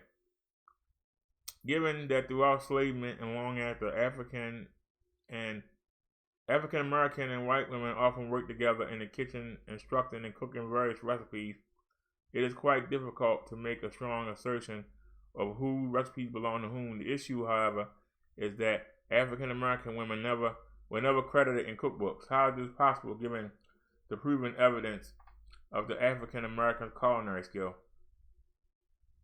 Despite the absence of documentary evidence to support the Miss Childless theory, William Forson outlined the reasons why it should not be dismissed, writing to us in an email. "This is not to say it did not happen.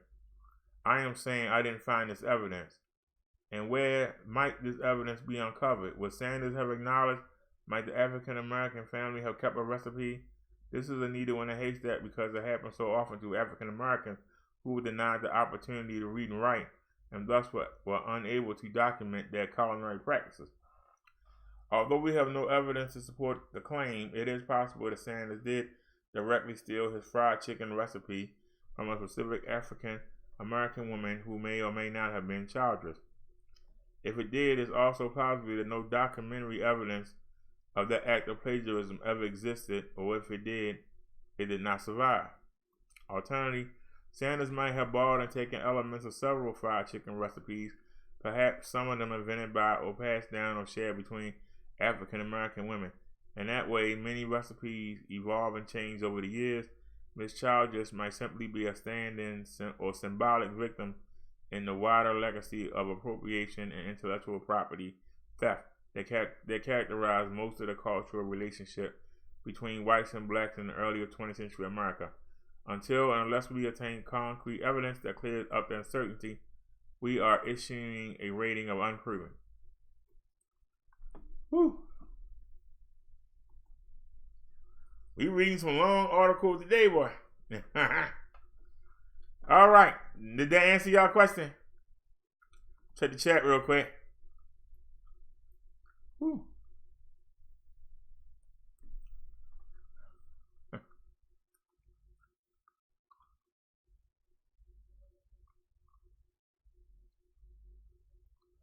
Hold on. You said Jack Daniels whiskey was invented by a black man too? Hold on.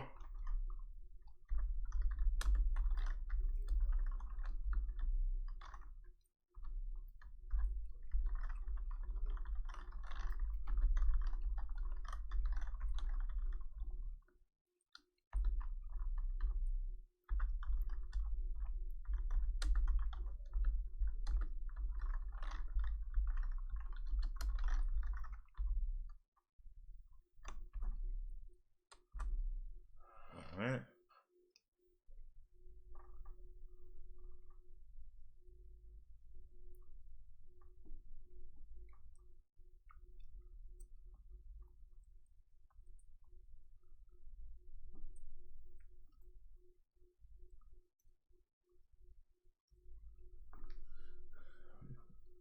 As a teenager, Daniel was taken in by Dan Call, a local lay preacher and moonshine distiller.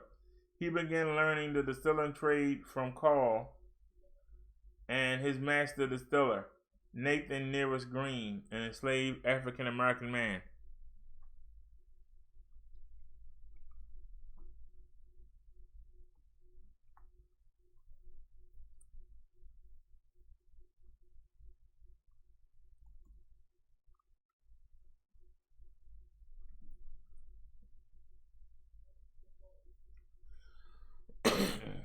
The black man who created Jack Daniels whiskey, new book and movie coming soon. Jack Daniels admits it's found to learn his craft from an enslaved black man. There's a picture of him right there. Can y'all see that on your screen?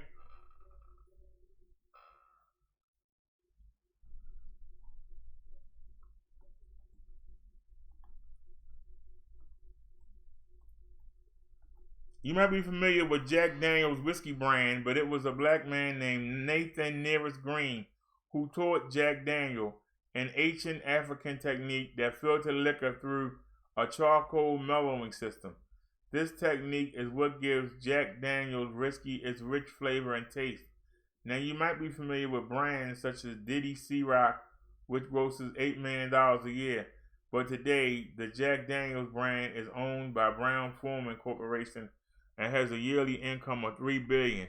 The company is currently trading at $52 a share. Fawn Weaver, author of Happy Wives Club, became fascinated about the Green story and decided to write a biography about his life. She plans to create a movie about this fascinating story, which is a missing part of American history. A date has been given on the completion of this project, but we are excited to hear about the new book. Her interview on the Breakfast Club stated she was honored to help write the narrative about such a remarkable hidden figure.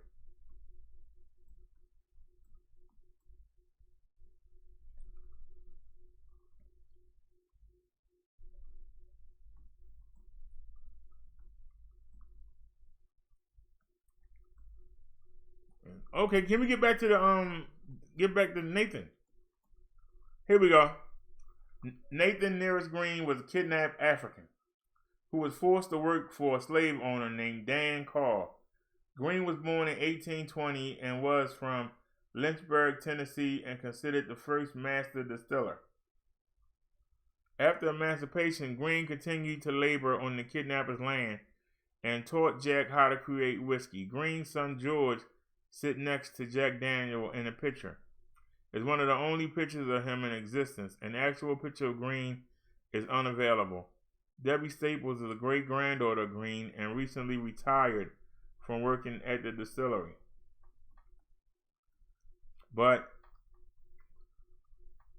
other descendants still work there. Fawn Weaver is hoping to create a museum in Lynchburg that will honor Green. Her other projects include a beautification project of her newly purchased land that was the original Jack Daniels distillery. Currently, a scholarship fund from the Nearest Green Foundation is available, and a new crafted whiskey called Uncle Nearest 1856 is for sale online, with physical purchase available in 12 states, including Tennessee, Georgia, California, and Kentucky. Asante to Fawn Weaver for continuing to thrive in business and helping to create new ventures by keeping Nathan Nearest Green a legacy alive.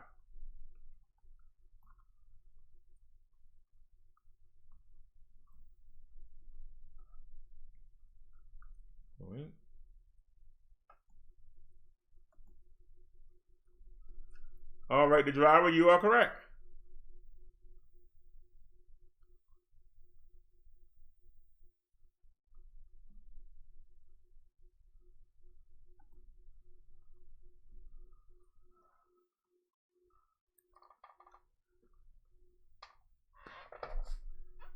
So it says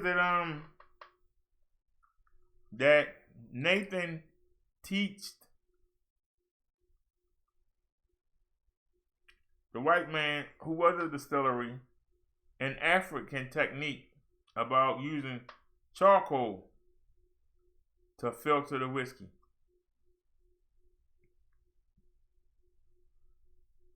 So yes, black man did invent Jack Daniels. Yeah, he was a slave. So anything, anything that he did, the master says his.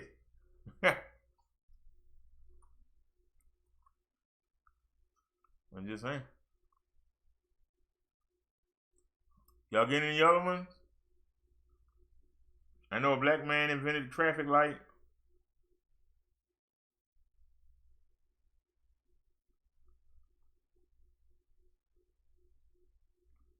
Black man did the first open heart surgery.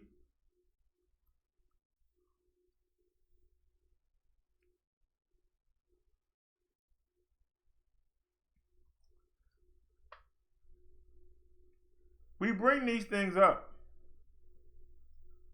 to remind people who might live in the slums, who might live in depressed areas, that they depressed areas because the people that live there allow it to be depressed. They don't invest in their own communities. They don't.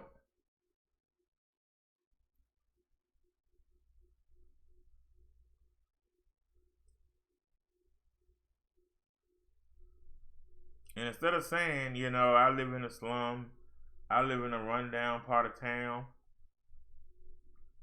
why not try to revive it?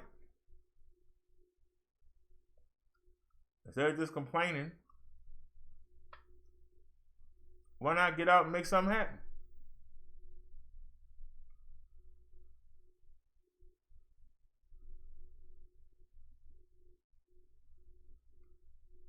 You know?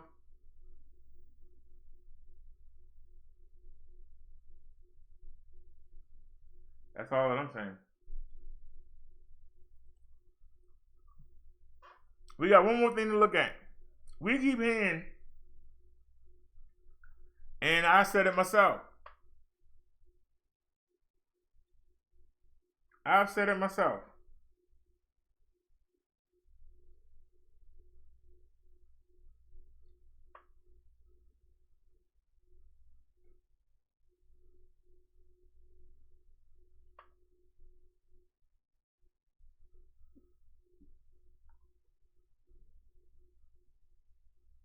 If y'all remember, when Tommy Sotomayor came over here and said he's tired of people using his name to try to get some attention or something, I went and showed him. Your name and Lala's name in the title and your picture got us 184 views.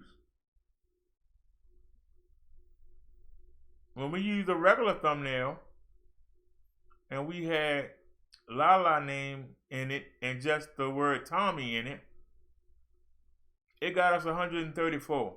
So I added Sotomayor and I put a picture of Tommy there, and it went to from 134 to 184. So I said, your name got us 50 views. Really?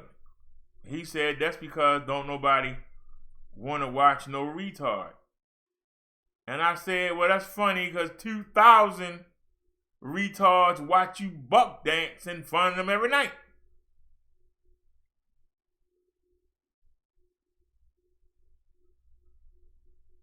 Now, where did I get that term from? And what did I mean?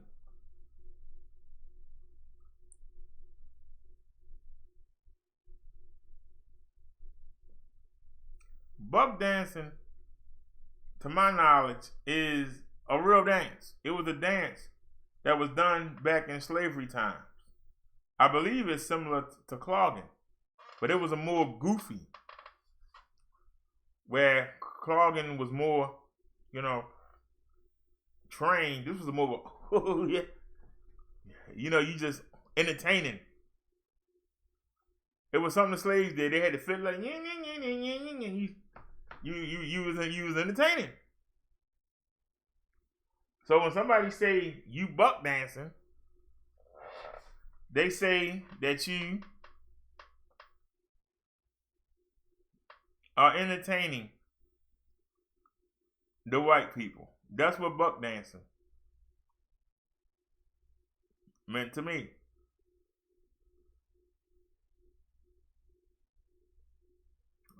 When you do your little comedy sticks and he making fun of black women,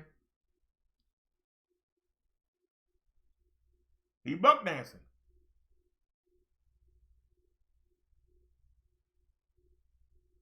So let's find out, am I right? Is that what it really means?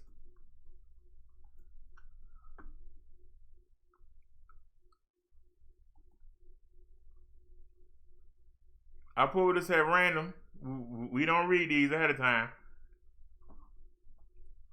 This is the Urban Dictionary. What is it? Buck dancing. A type of folksy tap or soft shoe dance common in the southern U.S. states during the slave era. Performers incorporated buck dancing into cooning shows where a black person or a white person in blackface would dance and sing for white audiences' enjoyment.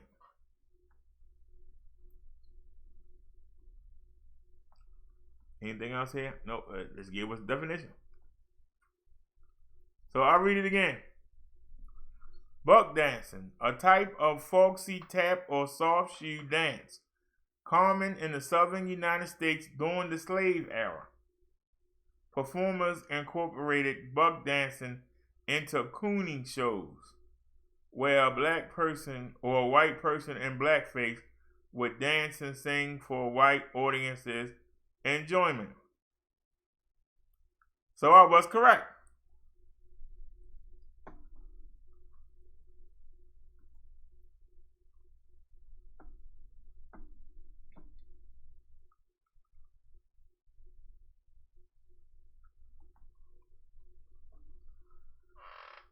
So I was correct.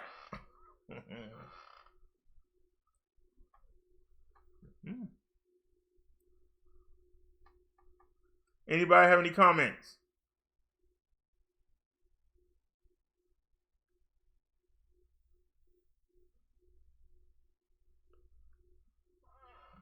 Come on, y'all. We covered a lot tonight. Any comments on Rosewood? Any comments on Black Wall Street? Any comments on buck dancing?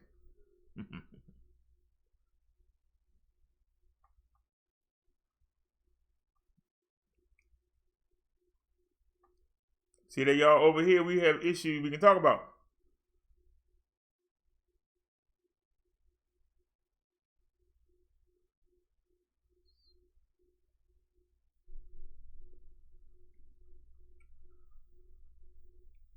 Were the slaves paid? Not unless you did a special job, but let's ask.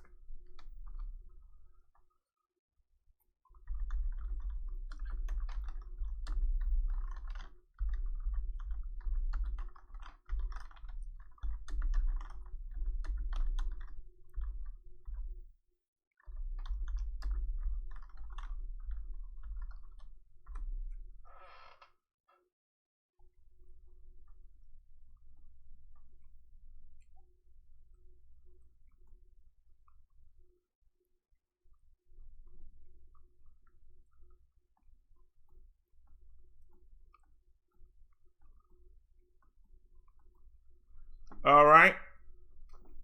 Let me put a chat up. Before I even read this, I'm gonna give you my thoughts.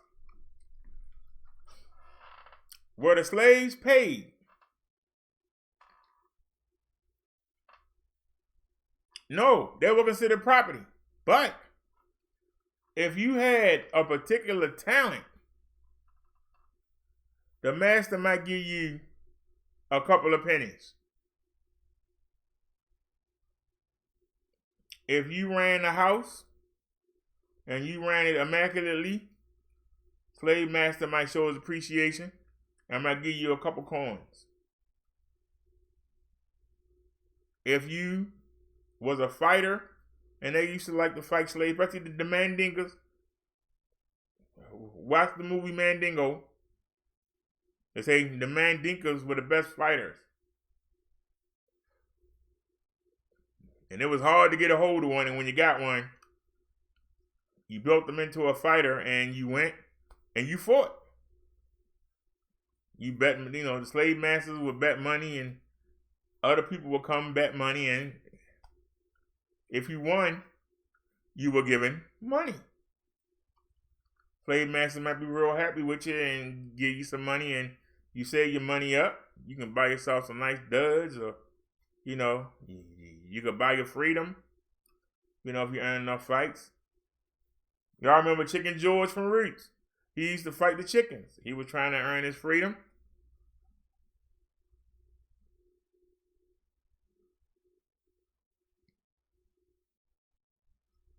So if you did great things, you did extra things that made the master happy. And you can get paid. All right, take the chat down and let's see what this says here. Generally speaking, slaves enjoyed few material benefits beyond crude lodgings, basic food, and cotton clothing. Still, some plantation slaves were able to earn small amounts of cash by telling fortunes or playing the fiddle at dances. Others sold poultry, meats, and liquor, or peddled handicrafts. And some slaves could earn money from their master if they performed tasks with particular skill. The masters, for their part, saw small cash incentives as the way to encourage productive work habits. In 2 towns, cities, and manufacturing areas of the Upper South, slaves were able to earn money thanks to another way to manage labor. The hiring out system contracts differed in terms of food conditions and treatment, but most slaves hired out to work for others could expect to earn wages for working beyond what was considered a working pay. In the tobacco factories of Richmond, Virginia, for example, they would complete their daily quota of work and receive bonus pay for anything after that. Some were allowed to hire themselves out, brokering their own deals. They paid their masters a monthly fee and kept anything they earned above the amount. Wages varied across the time and place, but self-hired slaves could command between $100 a year for unskilled labor in the early 19th century to as much as $500 for skilled work in the lower South in the late 1850s. Skilled cabinet makers and joiners could sometimes earn as much as white workers. A select few could even afford to buy themselves out of bondage.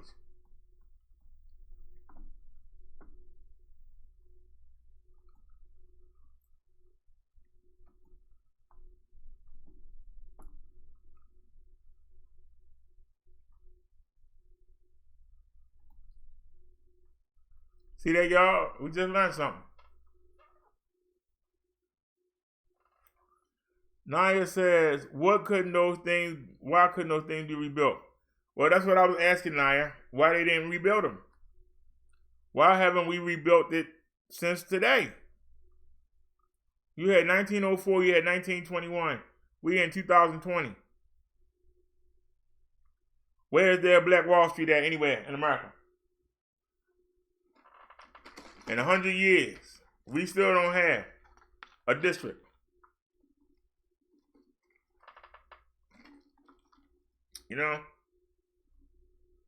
All this time, we don't have one.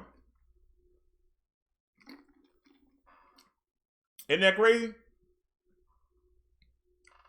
But we got all these celebrities out here that are worth millions of dollars.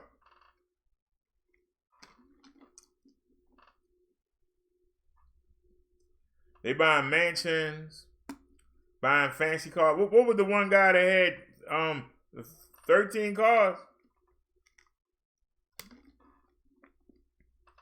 Why he don't have 13 factories?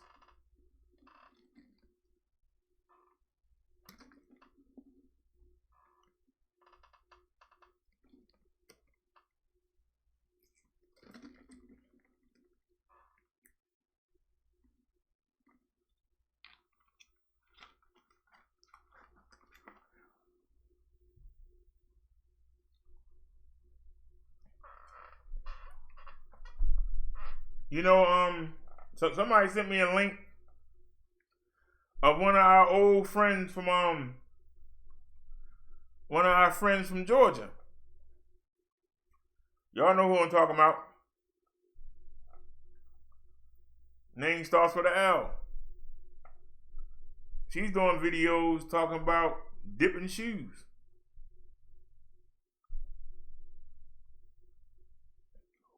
why don't she try to start a company making shoes? And you can dip them as you make them.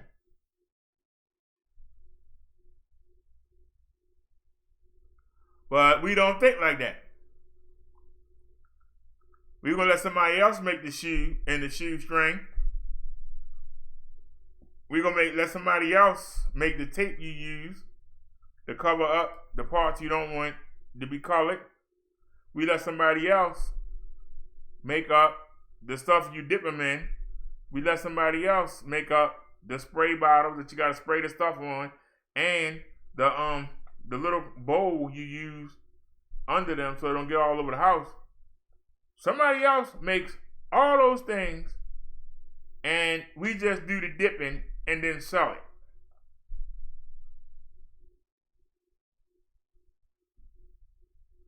Did y'all hear what I just said? You got somebody bragging about selling dip shoes, but she's got to pay other people to get the shoes. She got to pay other people to get the products to actually dip the shoe. And after she pay all them people for those things, then she charge you to dip the shoe. So she's taking care of all these people. Somebody got to make the tapes. Somebody got to make the stuff to dip them in. Somebody got to make the bowl. Somebody got to make the spray bottle. Somebody got to make the daggone shoe. So that's 5 different people that's making money before she make a penny. How come black people don't think like that?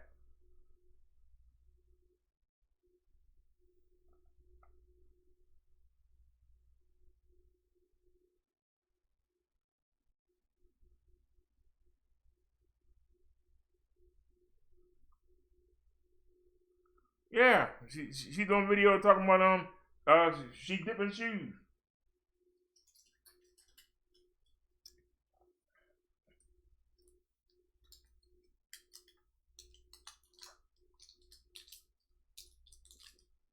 Hey, you know how you used to do the baby shoes?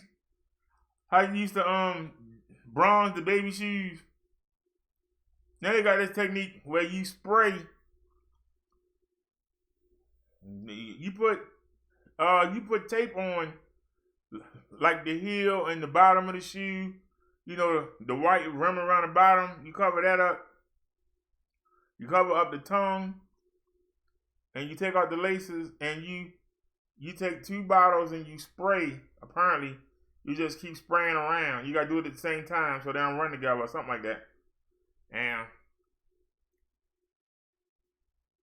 so she said she's doing that now.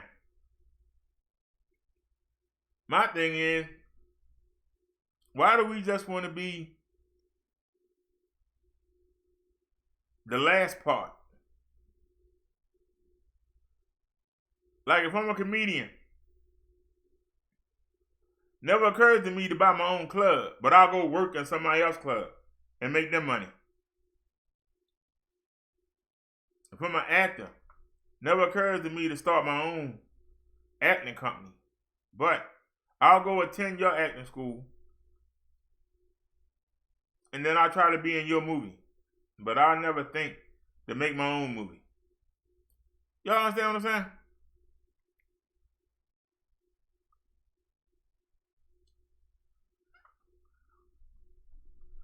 They get caramel.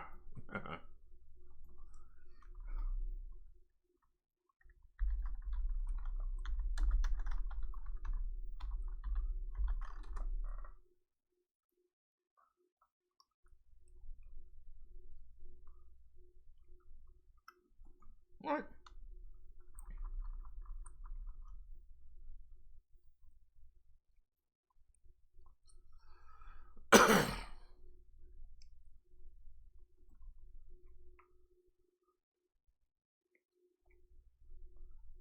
I don't put in a video to make it flat.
See, Naya?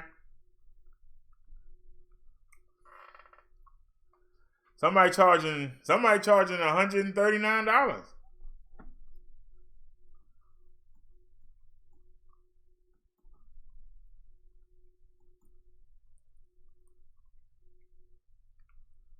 Now, if you could get somebody to make the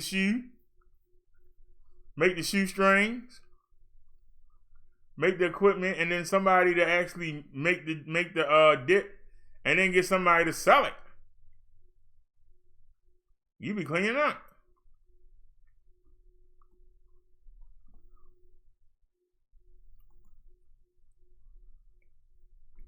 All right, hydrographic is a process where you overlay a sheet of imprinted graphics onto an object. The hydraulic film is floated on the surface in a tub of water. It dissolves into a layer of paint along the top of the water. When you dip an object into it, the paint conforms and sticks to the surface.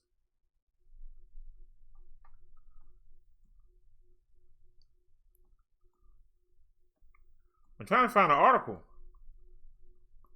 What about images then?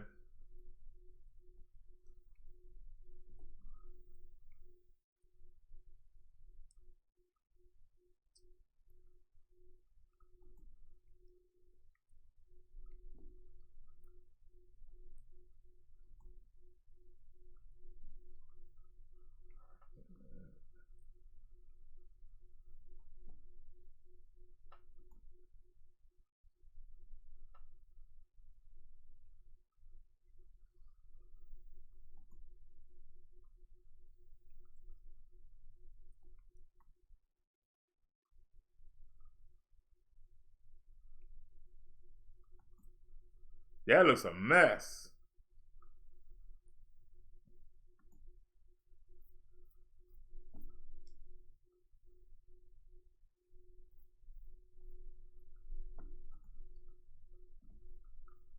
See y'all?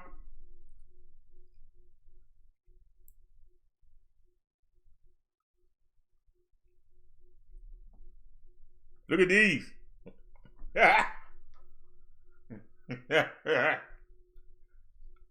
I gotta say,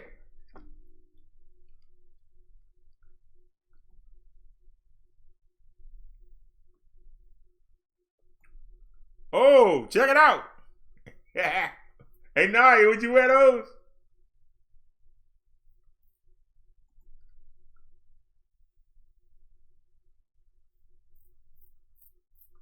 See if I can blow this picture up.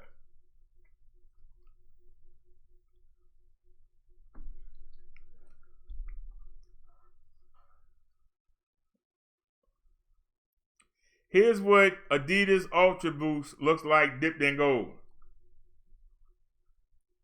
This Adidas Ultra Boost also has some flashy upgrades. Reflective Prime Knit hit the shoe recently, and Adidas has a multicolor version in the works, but the sole has never looked as gaudy as on this gold sculpture. The shoe is part of a series spotted at Kenlu that seems to be a marathon tie-in based on the translated text. It appears to be the gold one references to the Beijing Marathon. Hey, I was reading, if you didn't mind. How could these daggone animations still popping up?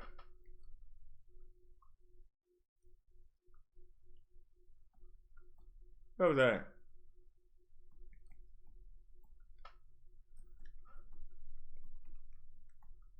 How about it, Naya? Would you wear a pair of these?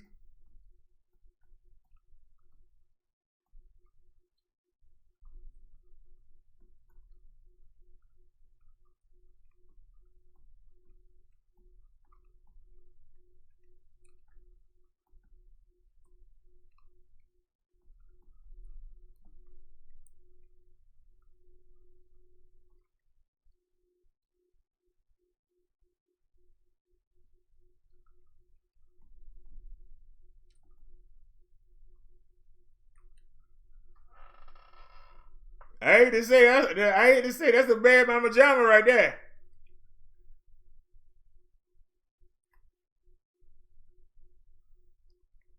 I just like the gold look.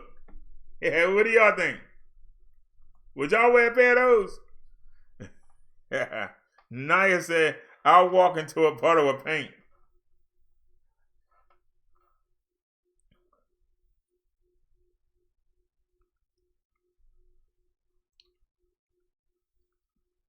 Because you really don't dip them.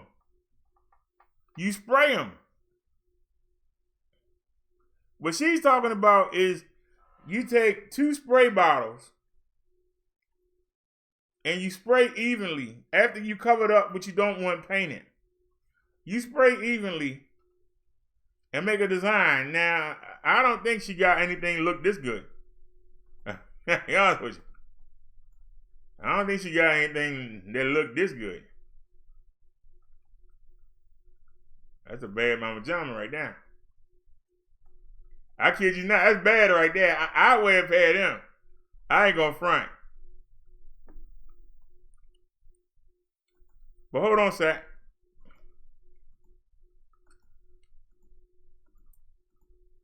It shouldn't be hard to find. Let me scroll back.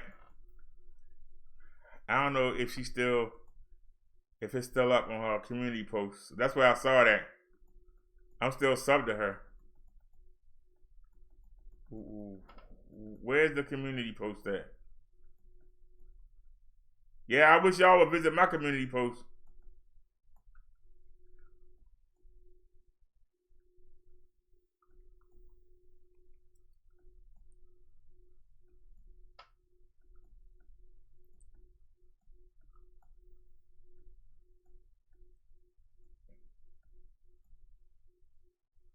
Oh, now my community post ain't showing up. What's going on here? Y'all always have it on the second line. Why are we always down here and ain't found it yet?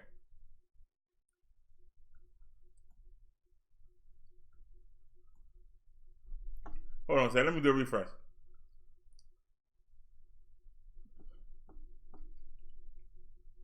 Laura's on. Hell, I got 7 watching. She got 6 watching. Yeah.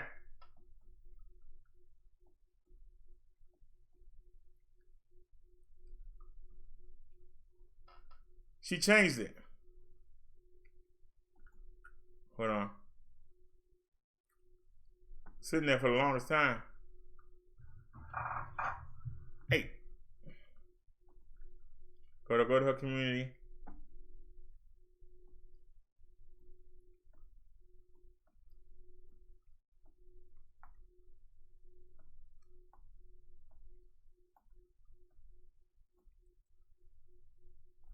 See, Naya?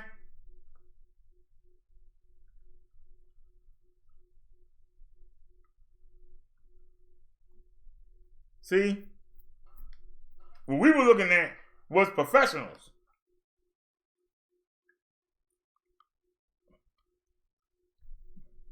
I think that was her first try. She messed that one up. I think this was her first try.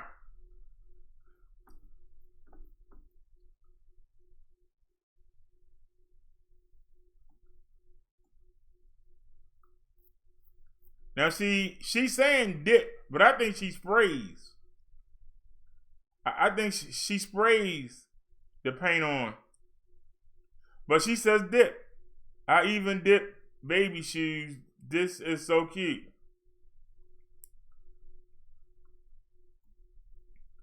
She said, first one done, time to dip the second one. Tomorrow, I will upload the video once the shoes are completely dry and peel off the tape.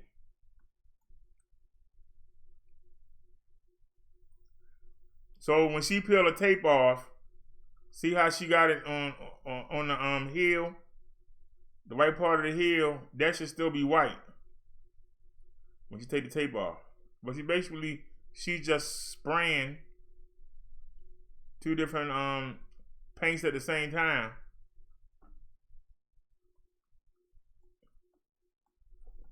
And you can see here. Can I blow this up?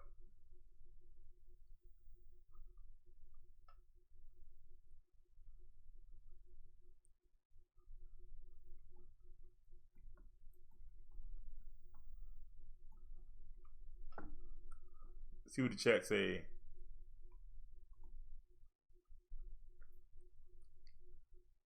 Like I said, it appears somebody lost their lunch on an innocent baby shoe. Well, if she can get people to send them shoes for her to paint, I mean, you know.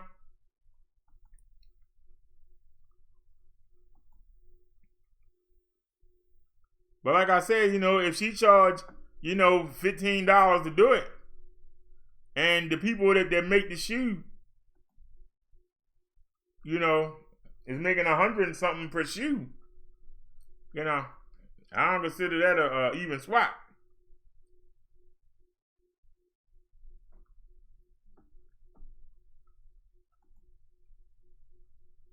You know.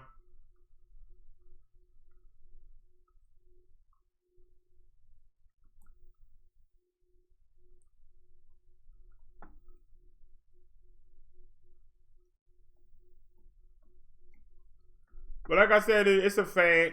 By next year, it'll be gone away. That's what it is. It's more like a fad.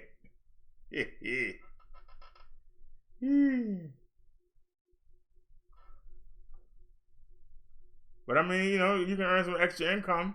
You know, I ain't gonna hate on you. But I still say, I'd rather have a contract with the shoemaker so that I can make the shoe. I can have somebody make the shoe at a reduced price so I can make more money.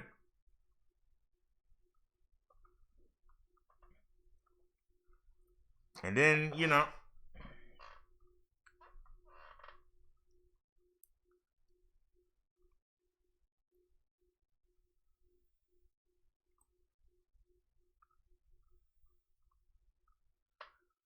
whew. Whew.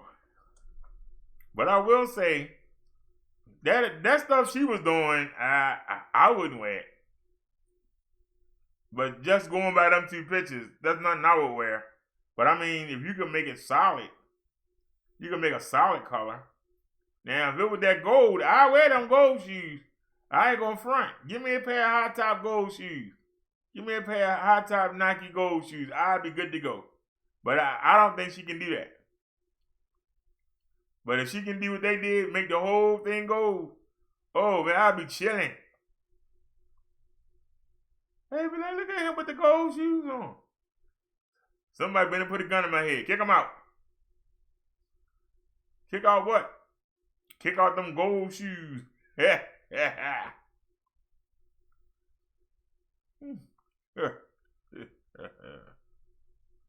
Oh man.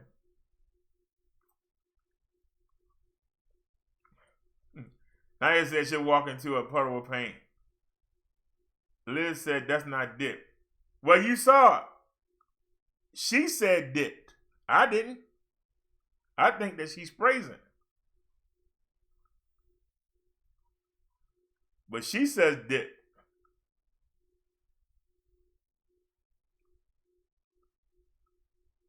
I don't know if she actually dips the whole shoe.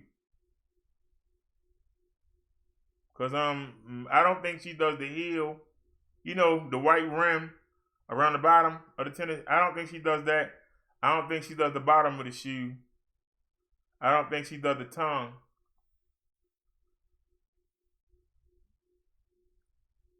I think she just does the body of the shoe. Spring patterns on there.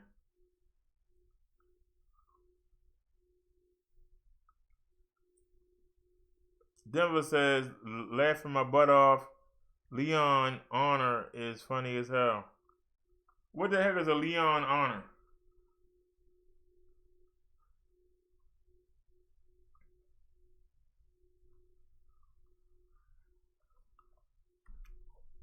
Hey, I don't know what phone it's on. Well, hold on a second. Is it this one?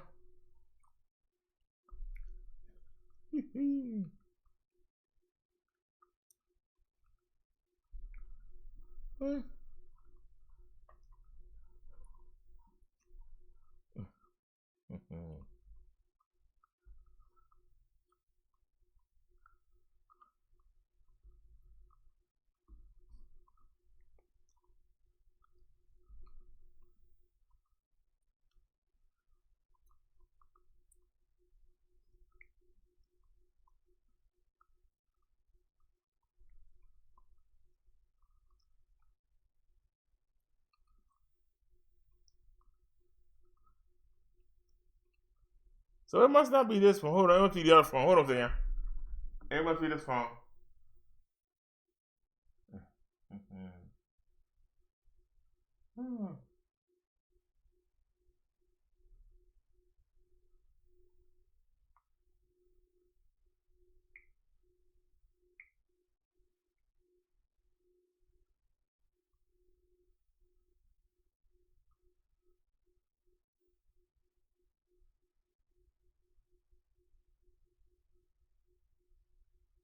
Okay, let me share that. Hold on, none of my kids give us a link. Let's share that. Go back.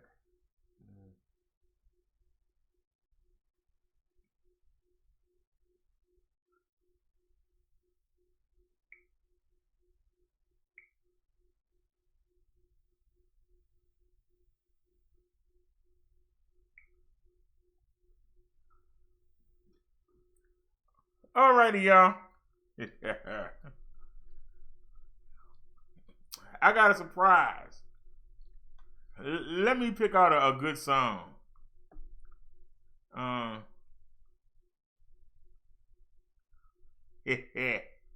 Ooh, what's a good song to play with this?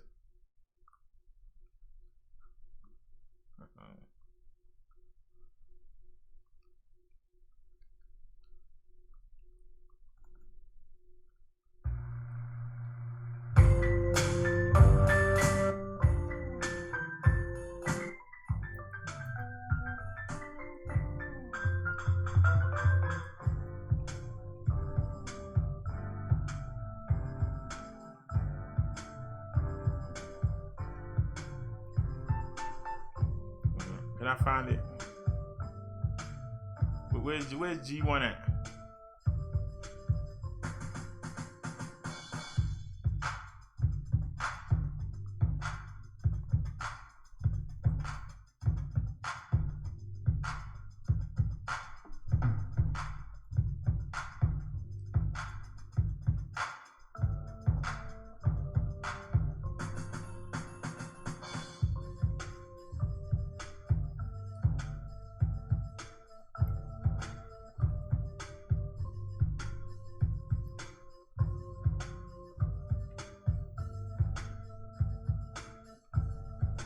Y'all remember our old friend?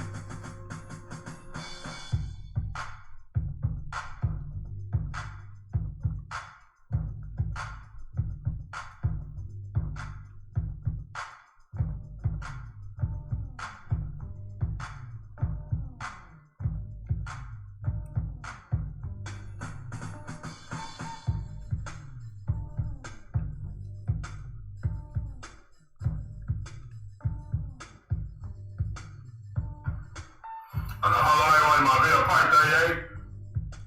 And Tommy Summer, Solo Nation, let's fight the powers that be. And on my boots on there, going about me helping out the homeless, getting homeless people off the street, getting people homes for winter, apartments for winter. Helping out black families, helping out white families, Latino families, Asian families, African families, helping out all the families, around the world, helping out all the families. Let's fight the powers that be. Solo Nation, Tommy Sormar. Solo Nation, Solo Nation, Solo Nation, Solo Nation. Solo Nation, Solo Nation, Solo Nation, Solo Nation. Let's fight the powers that be. Let's fight the powers that be. Solo Nation. Solo Nation. Solo Nation. Solo Nation. Solo Nation. Solo Nation. Solo Nation. Solo Nation. Solo.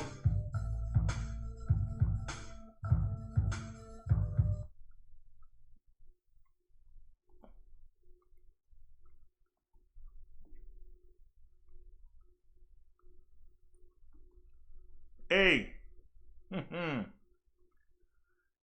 Hey, he got 80 views off of that, y'all. He might do better than us tonight.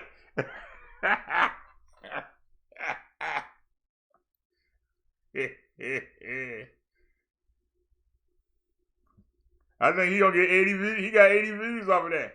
I don't think we gonna get 80 views. Maybe we should. Saturday shot. That's all he does. Saturday shot. Don't start my yard. Nation. We're gonna work together. Nation. No, I wouldn't do that. He wasn't dancing. I just showed that because it's a gift. They can't flag a gift.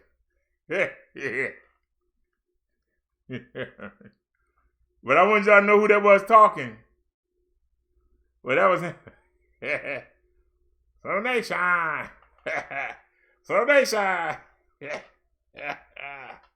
Like I said, he'll probably get more views off of that than we get tonight. Maybe I just come in here and go, Nation. Come here, Nation.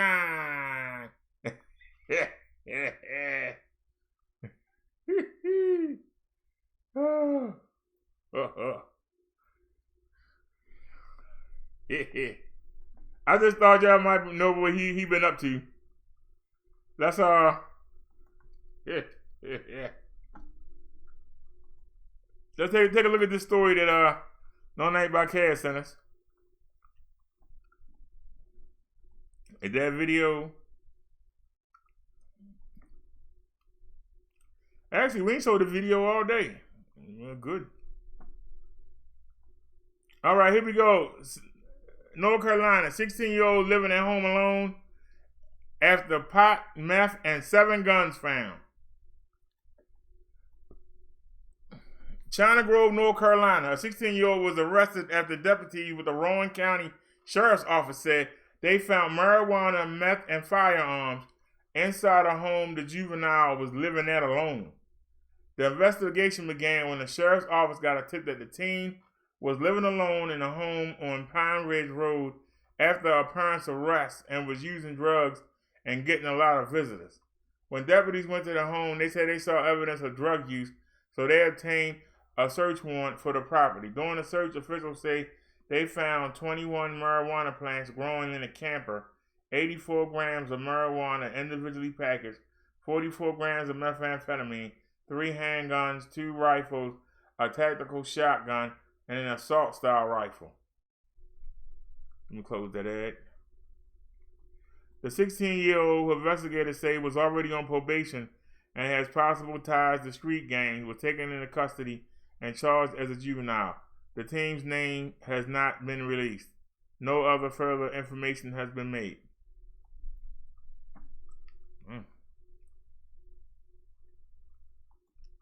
That's rough right there.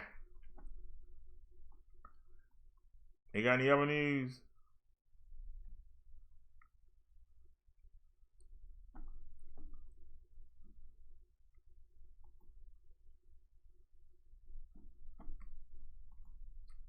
Mooresville man winning lottery tickets land him in jail.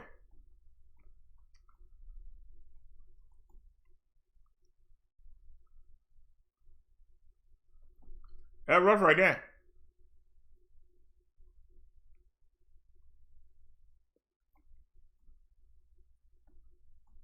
A Mooresville man prize for cashing in winning lottery tickets turned out to be jail. William Joseph Feldman, 36, is charged with felony larceny after breaking and entering and 5 counts of obtaining property by false pretense in connection with the break-in at the Sam Stop store at 2135 US 21. According to the Iredell Sheriff County Office, deputies responded to an alarm at the business Sunday, arrived to find a broken window. The owner came to the scene and told officers it appeared that only lottery tickets had been taken. Based on evidence during the investigation, William Joseph Feldman was quickly developed as a suspect, the sheriff said in a press release. Detectives obtained arrest warrants for Feldman.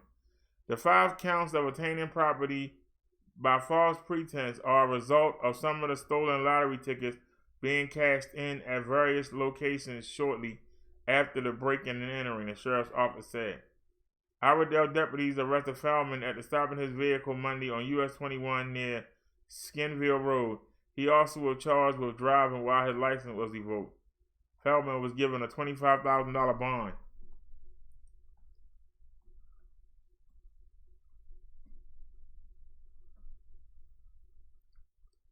So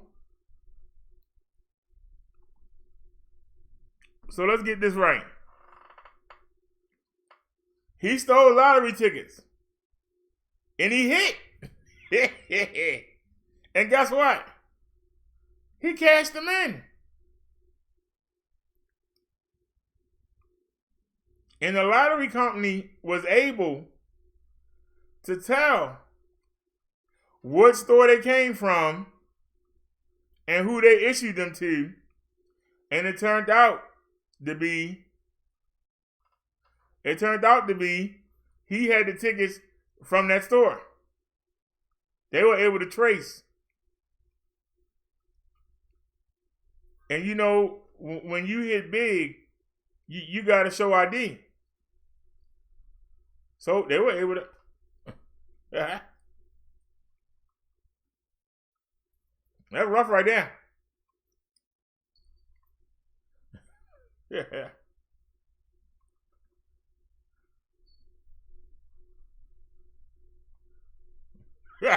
Never say he's stupid. Yeah, you know what I would have done? I would have paid. See, I got that kind of mind. That's why, you know, that's the reason. Well, if you want to help James, just get rid of the delete the comment, and then come back and just say he's stupid as an idiot or something. See, I got that kind of mind. Maybe that's why it's good. Yeah, that I'm a minister. My first thought would have been, let me get some homeless people or some junkies to go in there and cash the ticket for me. And then I let them keep some of the money, and then that way it can't be traced back to me. And they'll come lock them up. They don't know who I am. There you go. There you go.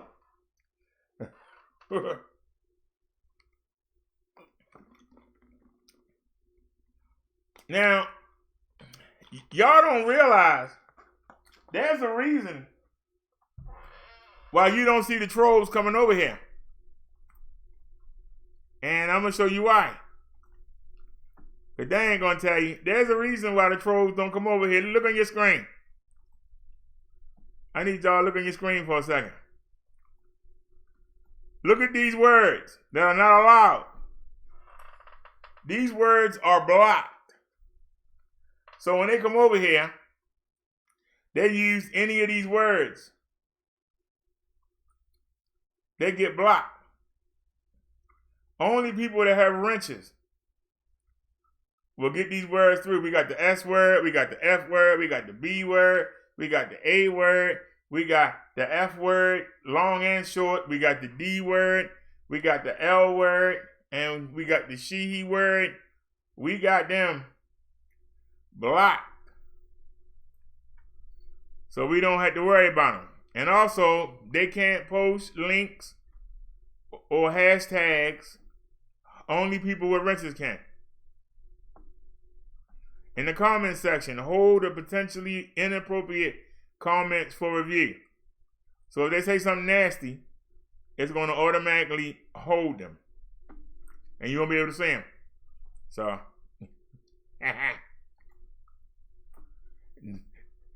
that's why. Wait a minute. That's the reason why we're not getting trolled. Their comments are not going to make it through. So why bother? If you go leave a nasty comment, it's going to get held.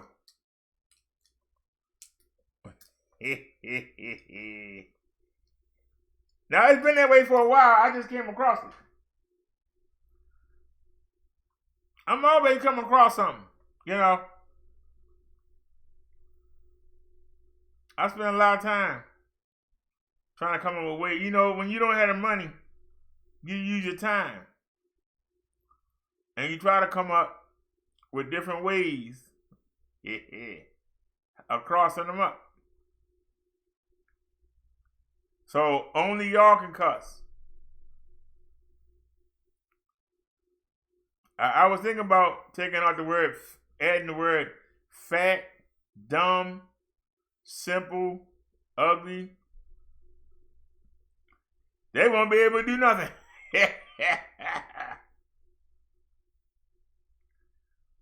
The word broke. That one guy wanted nothing to say. Darn.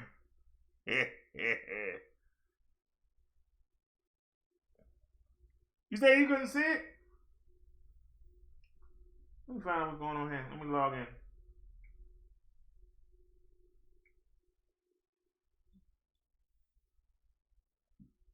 Well, okay, you said you couldn't see it. Hold on a sec. I got an answer for that. Hold on. Let's go to our old friend, Mr. Windows Media Plan. I keep forgetting. Now, if y'all say y'all don't see a difference between 1280 and 2048, look at the size of the screen. Look at your screen right now. If y'all say y'all can't see the difference, look at your screen right now. Look at how small that is.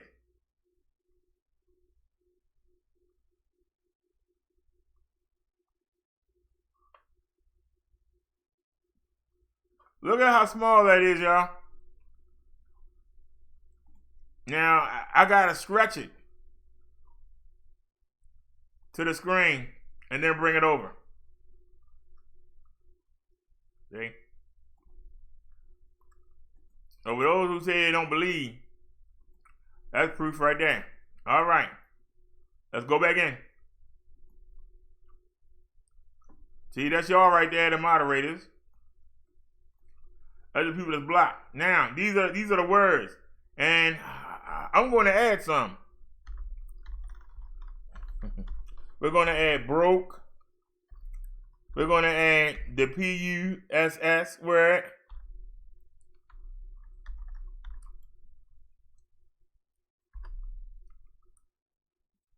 What else people like come in here and say?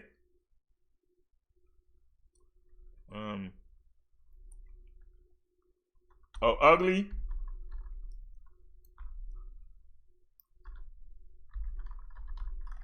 Slow A.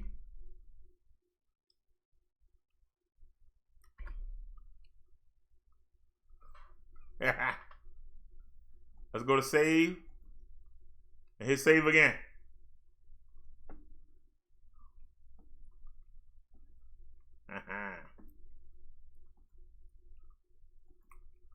All right. So y'all see it. I ain't just BSing you.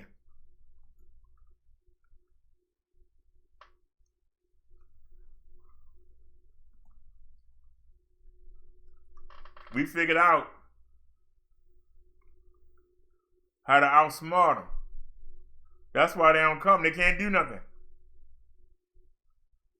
Every time they type something ignorant, it gets stopped.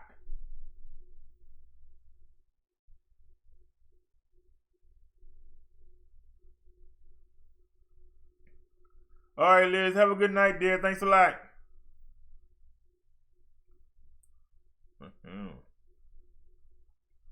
But Denver, that's always been there. Just nobody don't talk about it. You could have been stopped that. If every YouTuber did that in this sector, trolls would have to go somewhere else. But there are some YouTubers that want you to come in there and do all that cursing and stuff because it gives them something to talk about.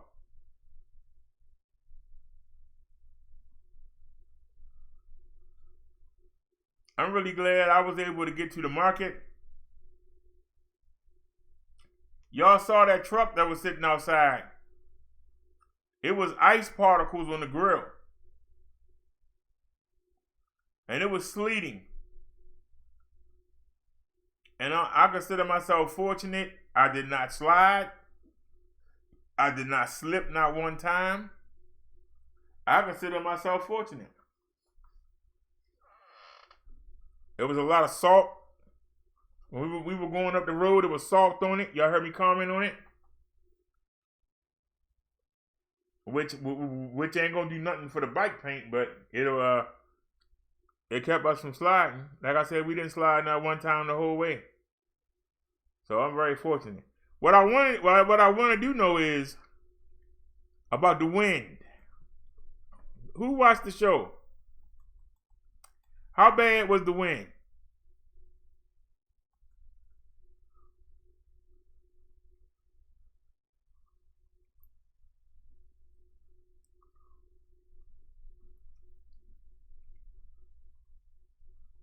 Here it is.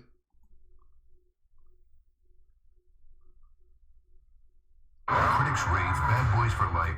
Hey, I got a commercial. Hey, I got a commercial. It feels weird. All right, guys. We're gonna make a quick market run. Then we're gonna come back. Fast forward.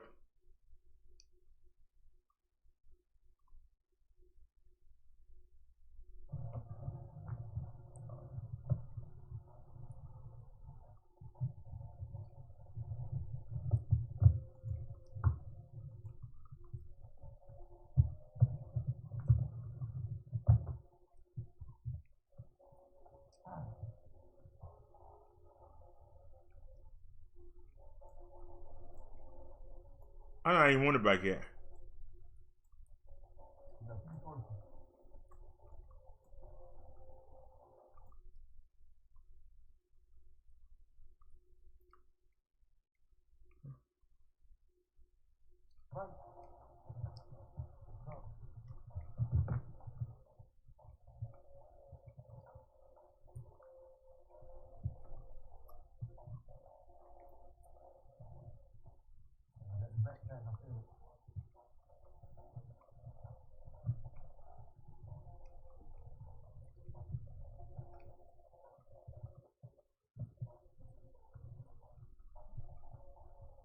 They say there's a rod today. I don't believe it. Let's take a look.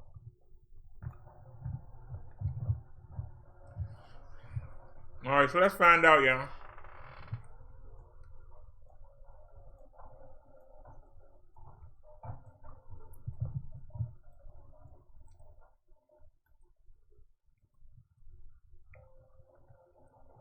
Nope, we're not in the V9. And they like,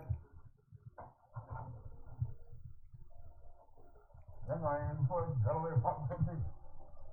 That's not even for me. Put that in there. Let's get moving.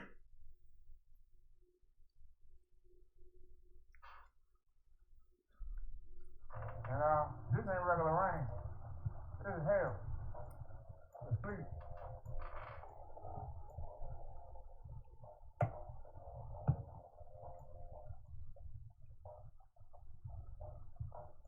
Going up the mountain.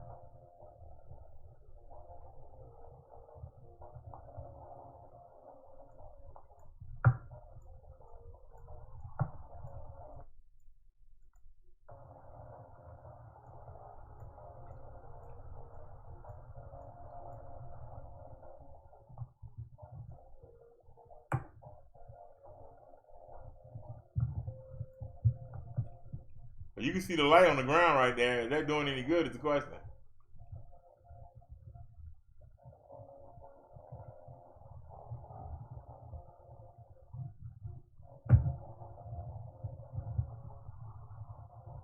Not really. It ain't really doing much good.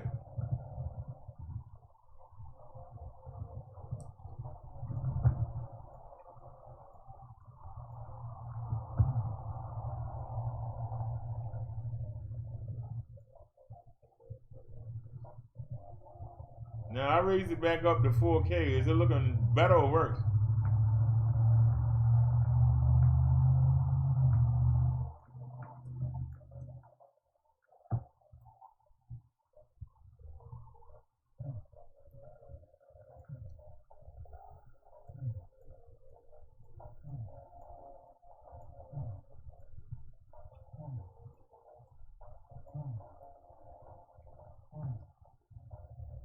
Alright, so that's part of the mountain right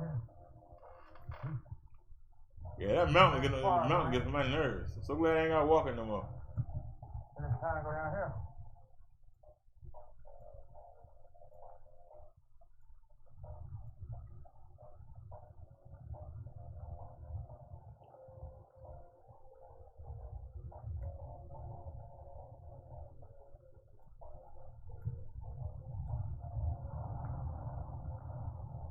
Y'all hear the wind?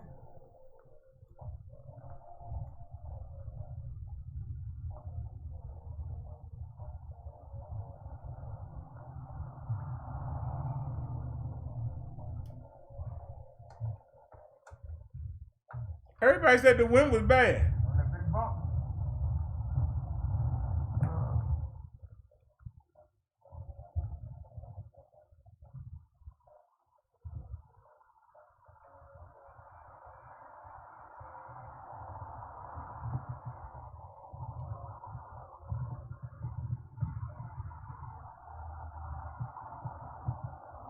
Y'all see me looking both ways several times.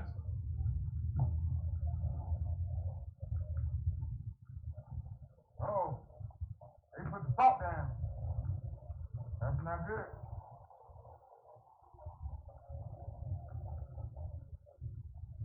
Where's the wind? I don't hear the wind. Where's the wind at, y'all?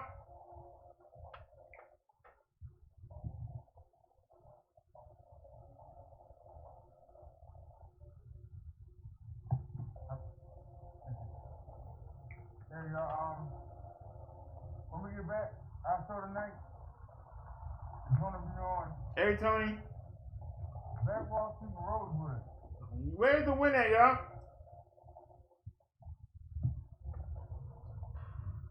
If we were able to see those things in the old days, I gotta turn the volume up.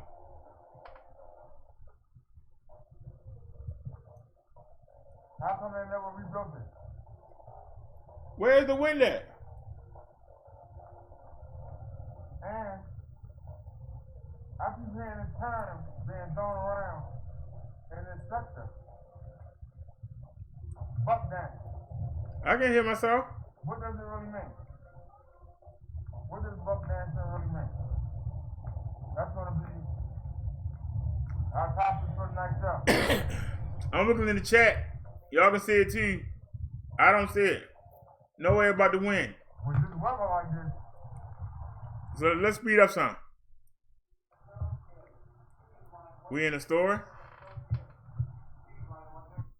Oh my God, we got an ad. Are you serious? Hey, we got an ad, y'all. What the hell? It still throws me off. I used to have an ads in the videos.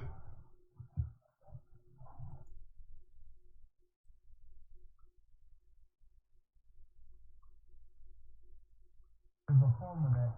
Now, Tony says, and yeah, Tony, you here. It's called the Minister. Tony said, does BD know he has audio issues? The Minister Brother.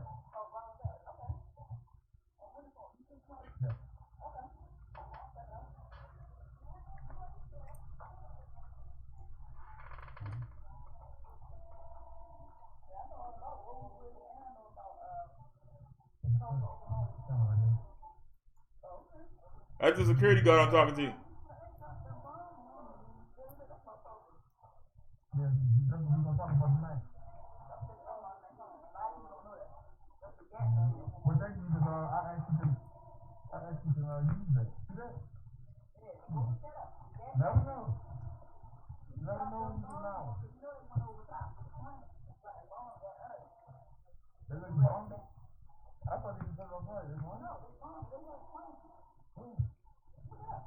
Yeah, I pulled some articles up, but I don't like to look at them before I go. Because I like to go first and then see if it matches. I do the same thing with religion. I come up with a topic, I type it in, I find 3 articles at random, bookmark them, then do the show. I'll talk beforehand, and then we go see, do what I match up, So with the front top, you match up with the top.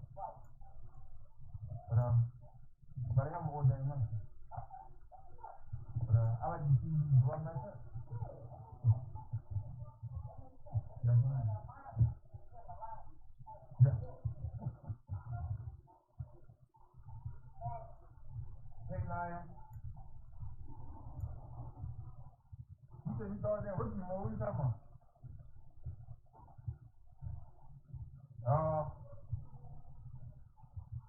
Listen, y'all. I did have something on there. Y'all told me to take it off because y'all couldn't hear. Y'all told me to take it off. Now, don't get all wrong for that. Y'all told me to take it off. Yep, y'all told me in the last live to take it off. So I took it off. So let's fast forward.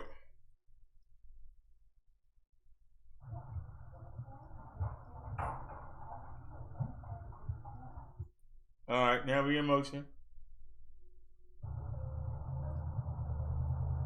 I knew it. We ain't left yet. What's up? All right.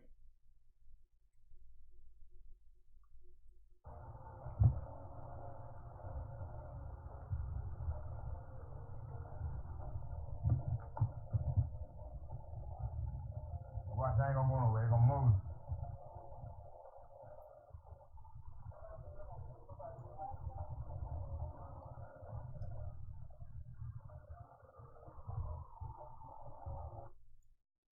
Oops. Hey when you do that. What are you doing?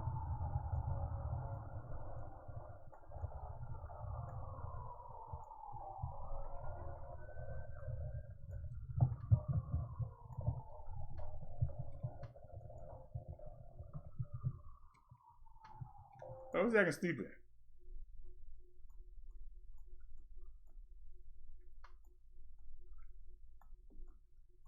Now we sideways.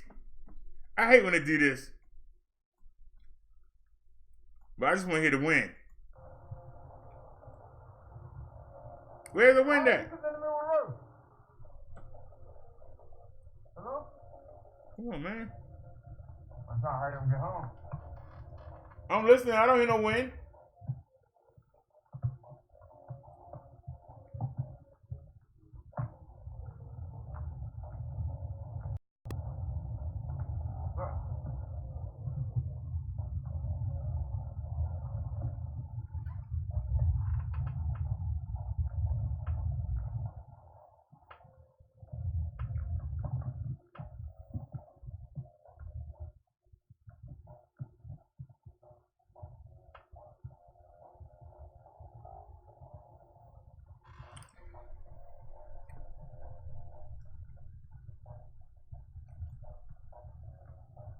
All right.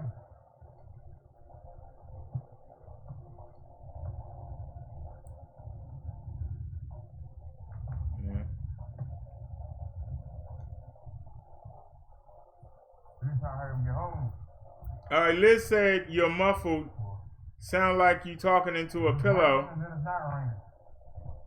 It's not. But go back.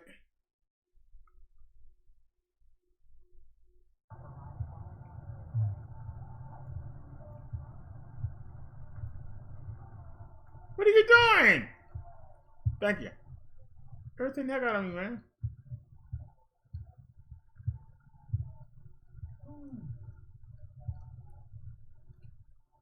You said Gotta go back forever. y'all told me to take it off because y'all couldn't hear. Y'all use it. See that? Never know. Never know when you get out. Is it wrong? I thought you said it on fire. Is it wrong? Yeah, I pulled some articles. Wait a minute. The chat didn't come back. It's still showing the same chat from before. Refresh it. Never know. Tony says, does BD know he has audio issues? Oh, Lord. No, they're going commercial. Does BD know he has audio issues? Naya says, And then see, he covers something to keep the wind noise down.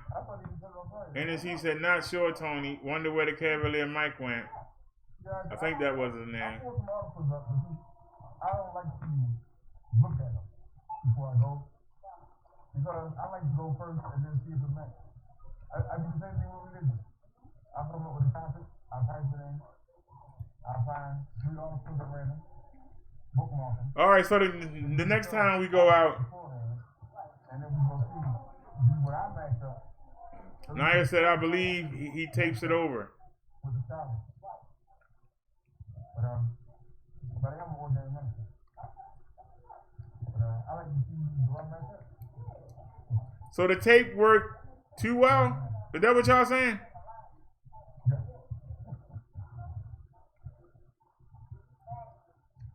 Are y'all saying that the tape worked too well? You said you started in rookie mode. What are you talking about? Let's see the ride down the hill.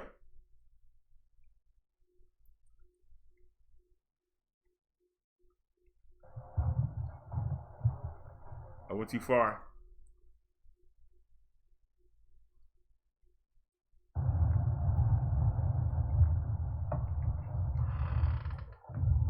We flying down the hill.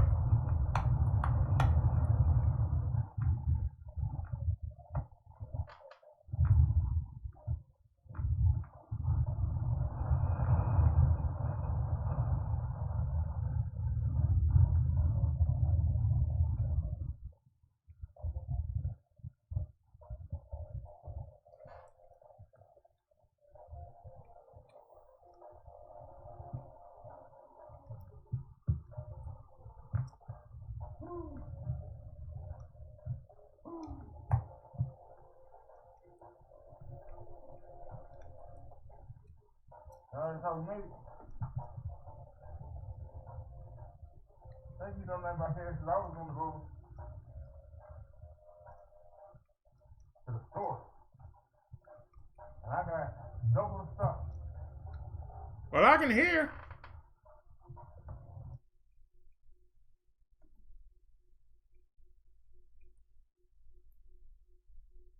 Hold on, go back a second. Go back to when we was out the other day.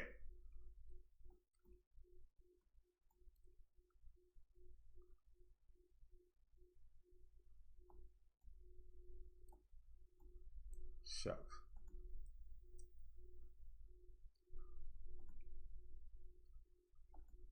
Okay.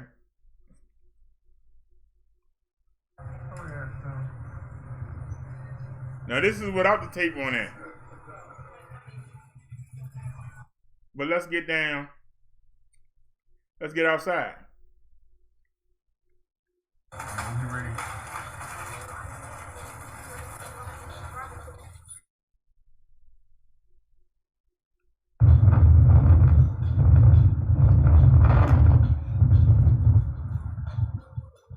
Now right there, Liz says that wind, oh mercy.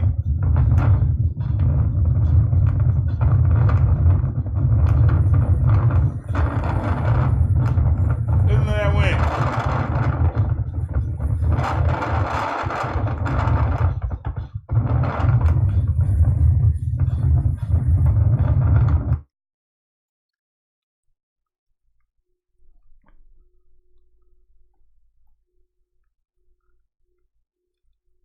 Okay, so hold on a second.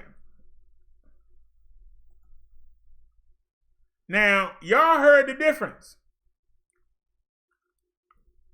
That was from the 15th that I just played. Y'all heard that. Whoa, whoa, whoa. You didn't hear that. Now, I sounded a little lower. I can speak up.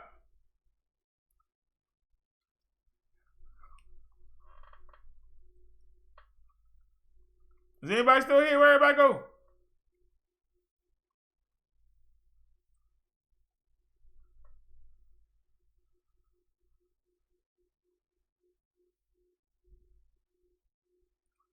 So y'all said I sounded a little muffled. But you ain't hear that wind. I just showed you because if I take you back to that video, when I first started out, y'all said I was muffled, but you didn't hear the wind. And then I took it off, and that's that's all you heard.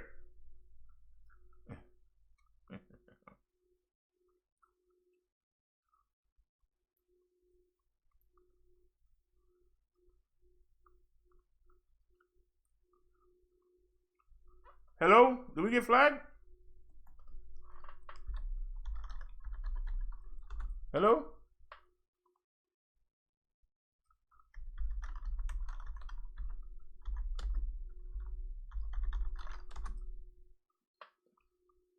Where's everybody?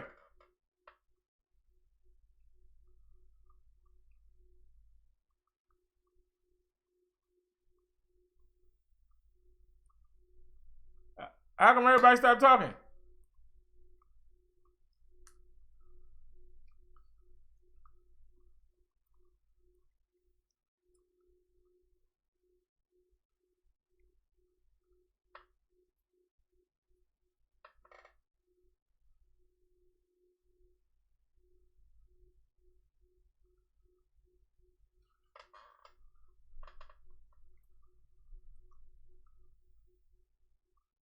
Now, I sound a little muffled, but you can hear everything. And you didn't hear the wind. So, should I leave it the way it is, or should I try to adjust it? Or y'all want me to use the somebody mentioned, No Name by Kaz mentioned the lavalier mic. Y'all want me to start bringing that? I'm asking y'all opinion. What should I do? Hello.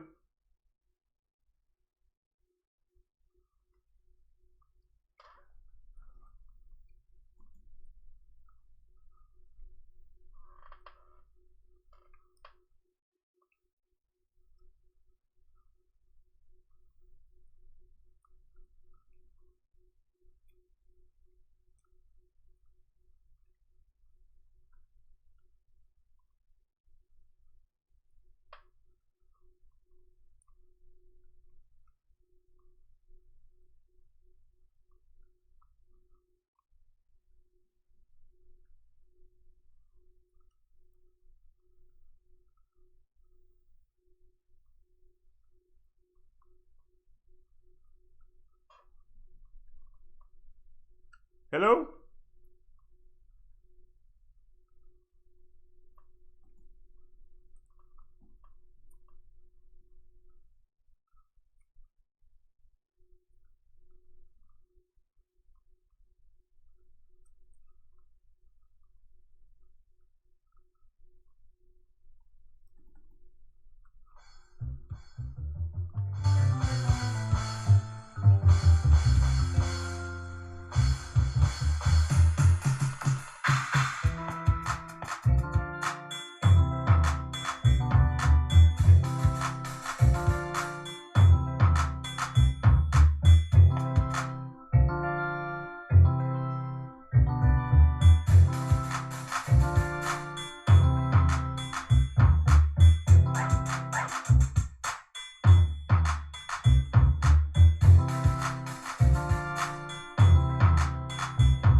Come on.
Y'all on Best of Family Feud?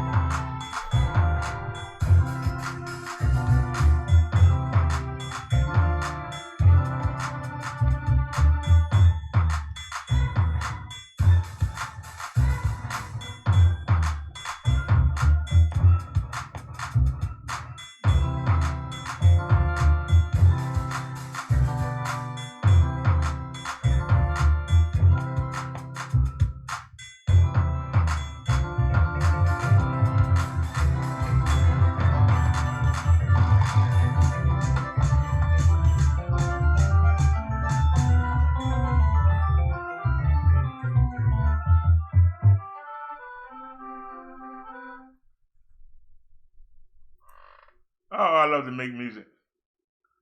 I had the keyboard out today. That keyboard plucked my nerves. I went on YouTube and I typed the keyboard in. And I typed the name of the keyboard and the tutorial. And it told me how to use the sequence track. When I tried to lay the drums the first time, because the drum kit is on the far end of the keyboard, it kept playing the beat off a keyboard. I don't want the keyboard beat. I'll make my own beat. And I finally figured out how to get it to start that. Then I couldn't get it to erase it. And I kept pressing the button. And I don't know if it's because it's been sitting in the corner for 5 years, but I couldn't get it to go to delete track. I needed to delete that when I first hit the keyboard and that beat came on. I couldn't get it off. I'll try again tomorrow. I couldn't get, we got a sermon tomorrow. I couldn't get it off. Now, the YouTube video said all you had to do was hit sequencer and record. But then they didn't tell you that even though you already got the sound you want, it changes it back to trumpet. So then I sat there and started playing the beat, and it wasn't the beat no more. It was the daggone trumpet. Then I had to unplug it because I couldn't get that deleted off. And this keyboard ain't like the old keyboard I had. This actually got a built-in memory. And even though I unplugged it, guess what? The memory didn't reset. I said, oh, Lord. I couldn't get it. Then finally, I left it unplugged for like 5 minutes. And then finally reset. And then I went and I actually laid down the beat. I was going to redo vocal intercourse. I was going to redo it. Because like a dummy, I lost a copy of it. So, okay. Like a dummy, I lost a copy of it. And I said, well, I'll redo it. I'll redo the beat. Because we don't have an instrumental. Because I lost it. Do you guys know that I laid the beat down, right? And I actually had it playing on the computer. I was sitting over there in the bed with the keyboard. And I actually played the drums along with the song, right? And recorded it. Now I'm ready to do the cymbals, right? Do you know, even though it's recorded, I couldn't get it to play so I could add the cymbal. Unplugged it 4 times, put it back in, and yet it was still there. Then I tried to add the cymbals, and then the beat was gone. So now I got cymbals, I ain't got no beat. I got 17 tracks. We only talking about 2. How the heck did the beat go away? So I spent 6 minutes laying that beat and was ready to bring the cymbals in. And the daggone thing, it erased. I don't understand this newfangled thing. I'll try getting them all, y'all. I'll try getting them all. Yeah. I'm dead serious.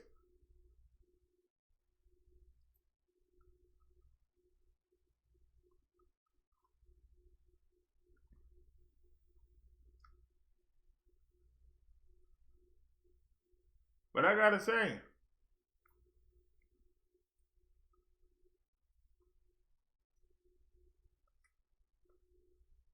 now this new keyboard, it got more drum kits on there, which I like. But goddamn, that sequence is getting on my nerves.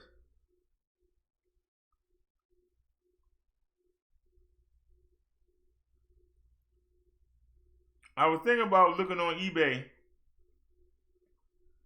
to see if they had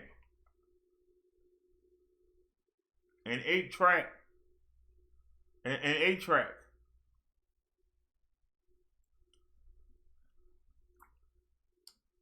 I got an old beat up 4-track.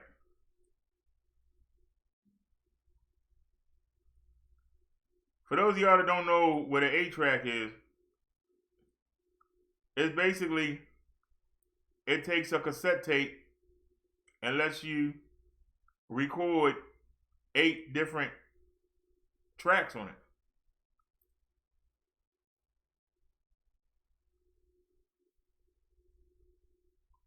And I know that song is 6 minutes long. I wasted, and I played it perfectly.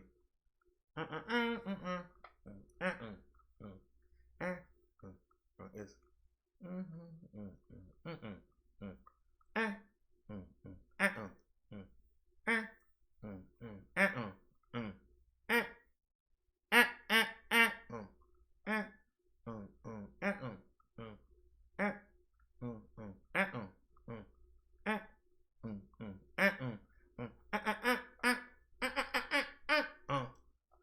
I did that for 6 minutes with no mistakes, and the daggone thing lost it. It made me so mad. I said, the heck with it. But this is the song I'm talking about. I really need to redo this.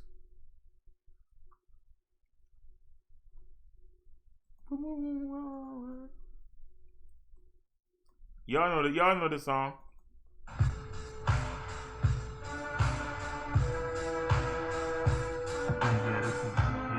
I was gonna redo this today.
enter the black hole and get there. You're all scared because you're not prepared. There's no dancers. There's no ladies of light. Just bring your mic and be ready to fight. 10 rounds of action. Actions of all sports. Let's engage in vocal intercourse.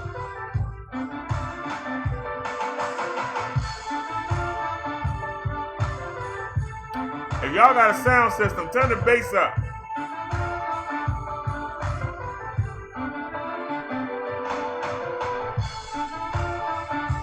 I'll do it for you. Here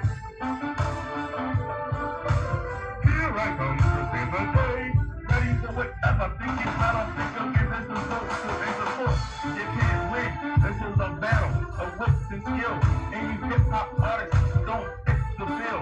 Those booty raps might work in the street, but in the underground they pack no heat or scissors. Leave them on, federal or bitter, or north and pen, or around but bend. It doesn't matter. I'll splatter those hills. What? And if you sound like an old Hitchcock script, I rip that fake. You're nappy. Pull up your pants and prepare for this falls anywhere but. Step up like a knock it down and stop. Next up, this is.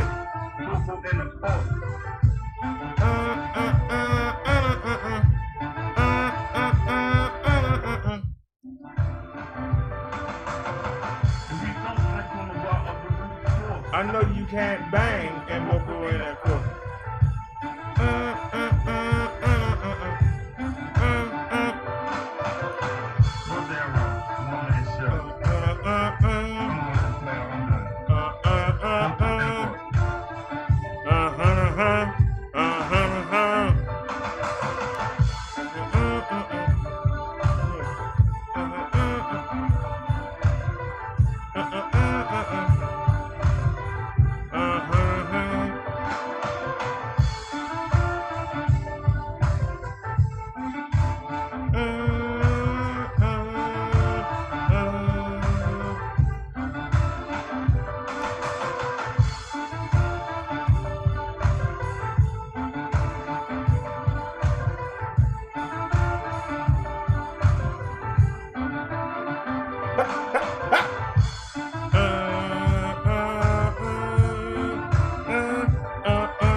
Turn that bass back down.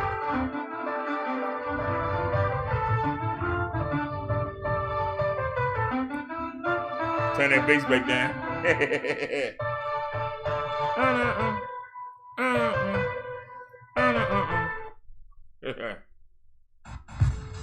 Yeah, y'all, I was gonna redo that today. I couldn't figure out the daggone sequencer. I had the beat laid. I was gonna put on a better bass line. I was gonna make a nice, strong, thick bass line for it. Man,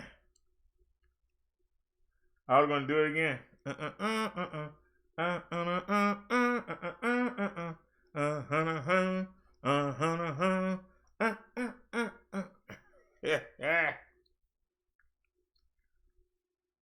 They can say what they want to say. You can't tell me I don't get down on that keyboard.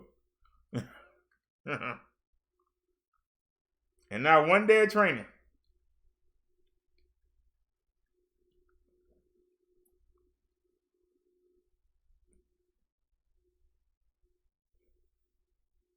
I just tell you, I hear it in my head, and then it's just a matter of making the keys say what my head say. That's what it is.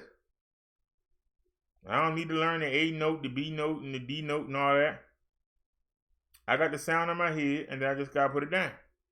That's it. Some would say, you're lazy. No, I'm not. Because if I can sit there and do it in my head, all I gotta do is make the keyboard do it. Well, why that's so hard? It's my hardest time is finding the right sound to match the one in my head than it is doing anything else. It was like if I just started a beat up and it was like, you know, dun, that, doom that, da doom that, doom that, da doom that, doom that, da doom that, doom that, doom that, and then I need a bass line, you know, doom that, da doom da doom da doom, da doom da doom, right, and then you be like, da doom da doom,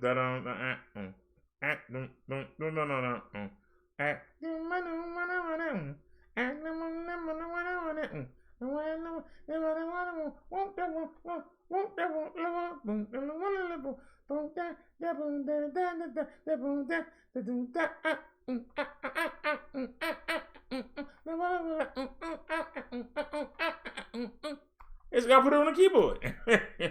I can do it all right here. It all comes from right here. All you gotta do is make the keys say it. That's natural.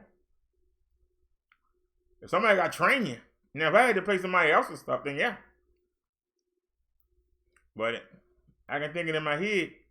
All I gotta do is put it on the keyboard. That's it. If I can think it, I can do it. Now, if I can't, then I need to give it up. All right, is anybody gonna keep me company here, or y'all just sleep? Because I can go cook. I bought me that nice thick, I think I'm gonna say that for tomorrow. That nice thick slab of ham. But I'm gonna go in there, I'm gonna fry this ground beef. And I'm gonna get that can of lasagna. Put that in the bowl, put it in the microwave.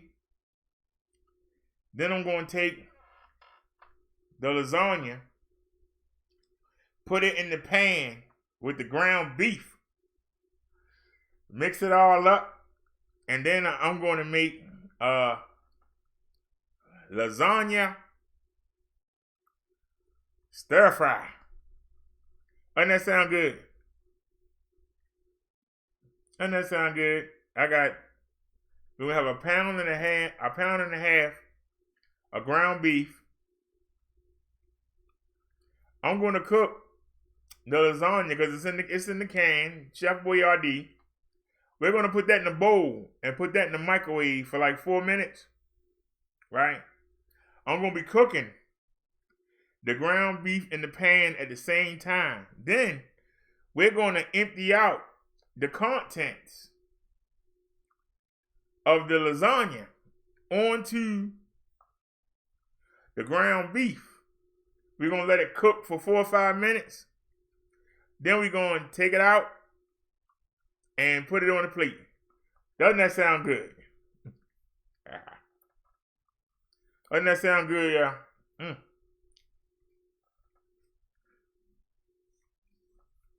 And I'm not going to have to worry about trying to clean everything up. You go ahead and sit the pot in some water for a couple hours. Come back and scrub that boy. It'll come right up. So, I'm happy with that.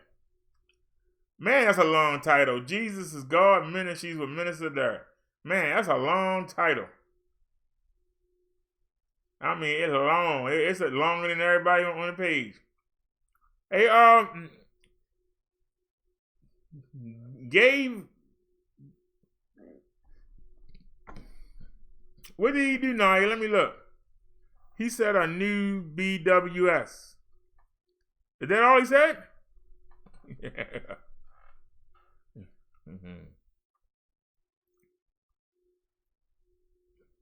Naya said, have dinner, it's Sunday. Oh, it's 12 o'clock. I wondered, did my total change? Because it was looking pitiful. Let me go to the dashboard. Did my total change? Nope. That's rough right there. That's rough right there. Man.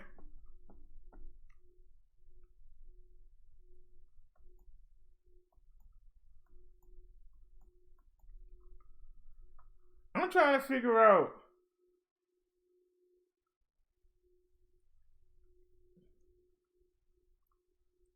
gonna wait and see. Oh Lord.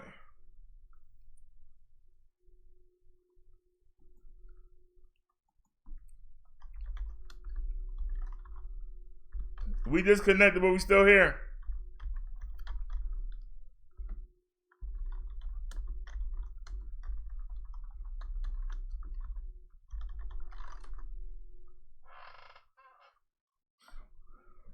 I forgot what I was saying.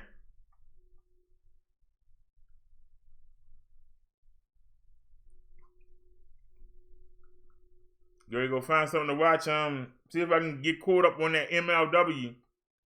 They came out with a couple matches. They got Devon Ericks, but they ain't Devon Ericks I know. I know Curry, David, Kevin. Don't know much about Lance. He's not a real Von Erich. But I know that they got them on there. They got Davey Boy Smith Jr. on there. MJF is on there. He's on AEW too. So I'm trying to get I gotta get caught up. Hey y'all, but there any football tonight?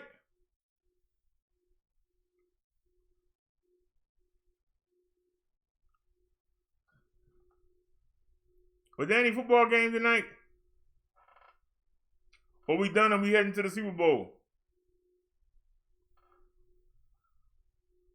I ain't paid football a bit of mine. Yeah. Hello?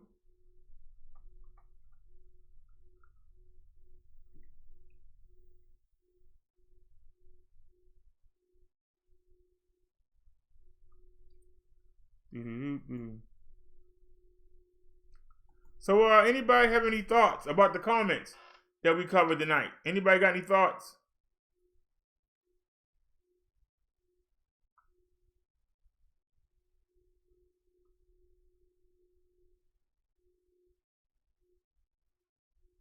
Any thoughts about what we covered tonight, y'all?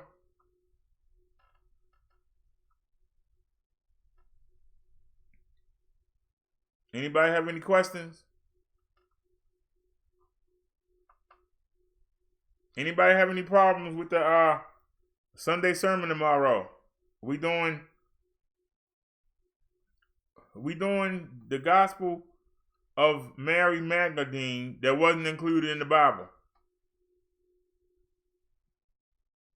Some say that the leaders didn't want a woman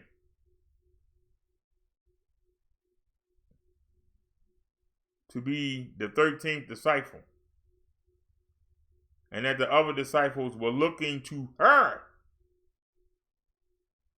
for answers. That makes the men look weak. So we're going to cover. So I expect my ladies to be here. To be here chatting and giving their opinion.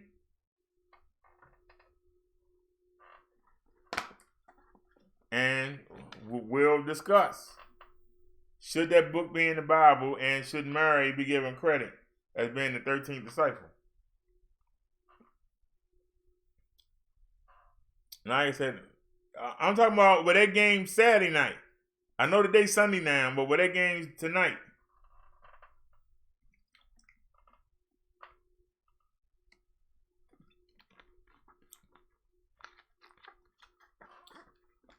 I ain't watched them in all this time.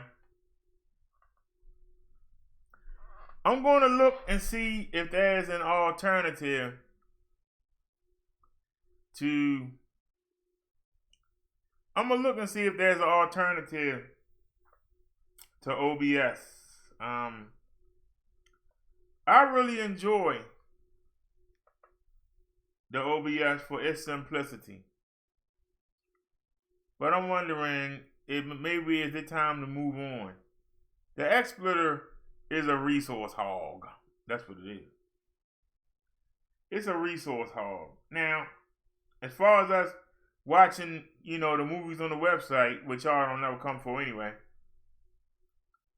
I don't like the XSplitter because the XSplitter doesn't let you size things. Neither does the OBS Streamlabs. A lot of people like OBS Streamlabs because, you know, it can show the super chats and all that crap. But it seemed to me like it's more media centered. It's centered more on media stuff, you know, like advertisements and having stuff flash across your screen and stuff like that.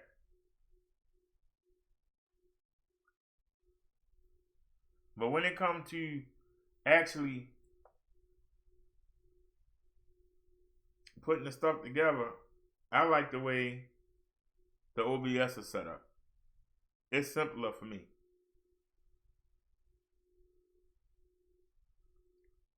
Maybe I should give the Streamlabs a chance.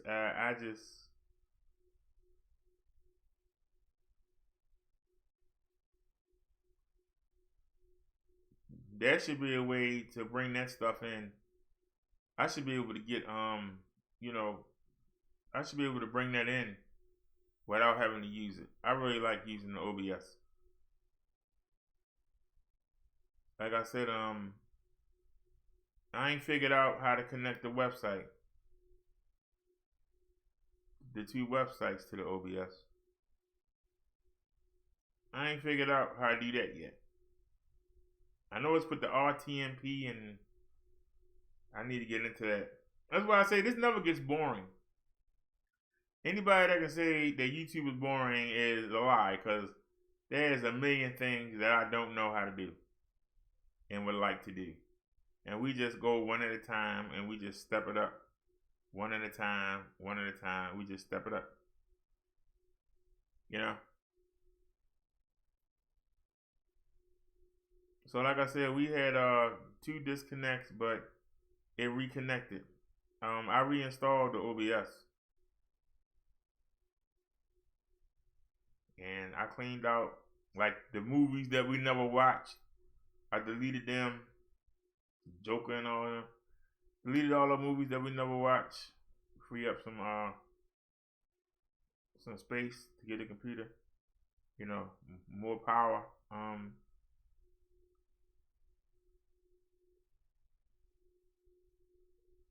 Is there anything new that y'all know about that I don't know about? Everybody talking about StreamYards, but StreamYards ain't nothing but a Hangout, a new version of Hangouts. And I'm not impressed by it.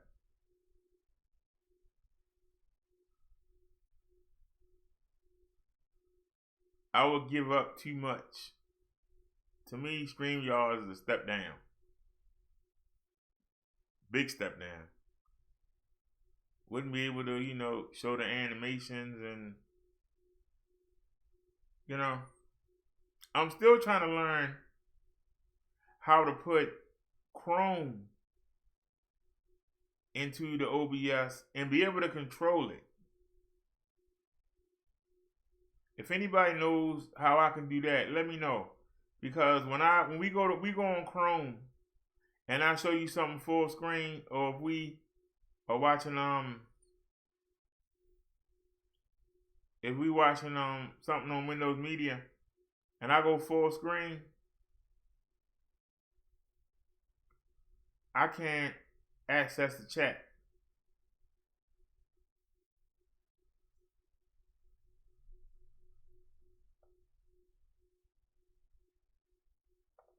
Now that we got 2 phones, this $100 a month is killing me. But I can look down and see the phone chat, so that helps. But I'm still trying to figure out how to do that.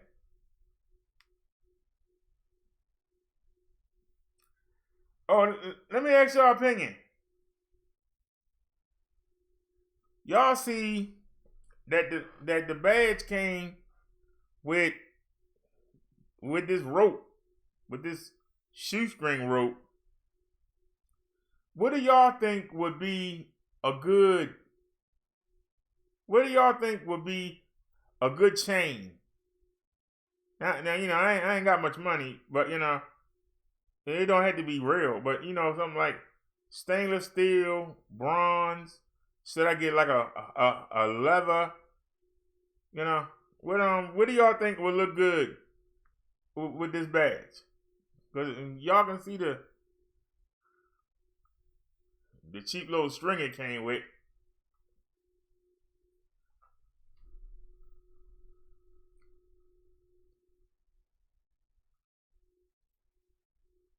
Because I'm going to have the tie, and then this will be pinned on the tie, and this will hang down. I'm thinking about tying this up a little bit.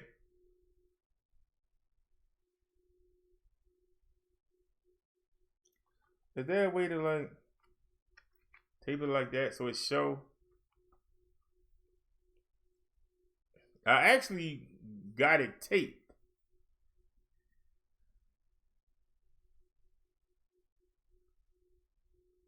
Is there anybody here? Monday's a holiday, so that's why I didn't try to get anything.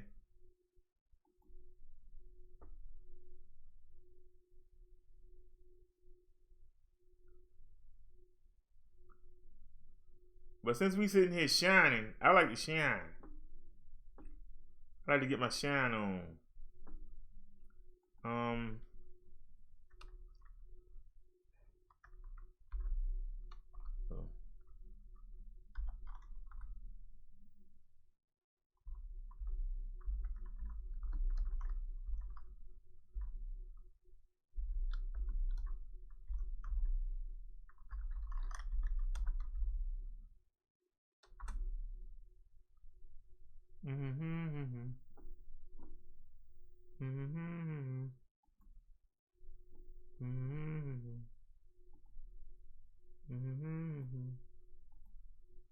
Maybe we can get something by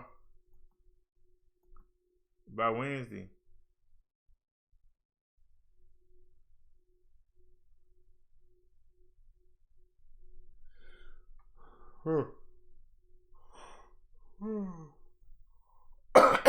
See, everything's saying Tuesday.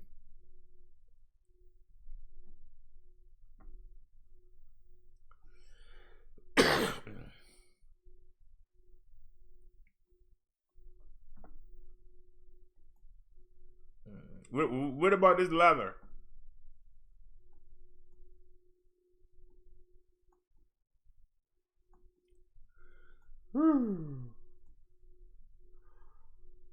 Oh.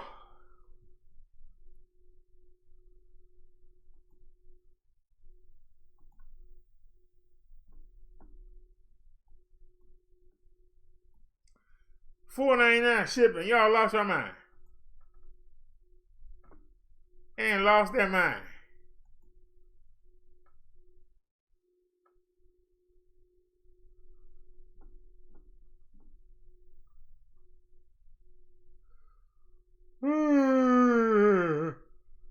Oh. This is nice. Did we see this yesterday? Yeah, that's only 16 inches.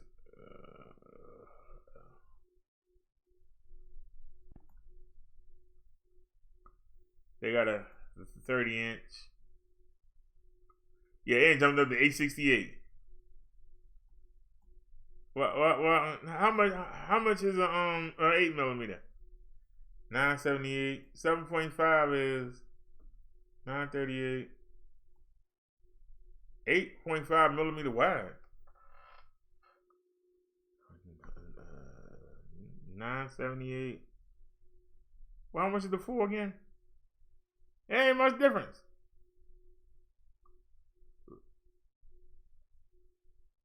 The 4 is good enough. It's still $8. When will it be here? Tuesday.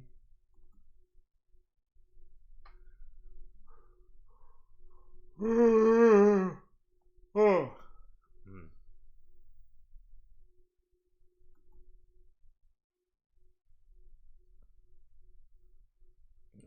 That's $4.99. Come on, man.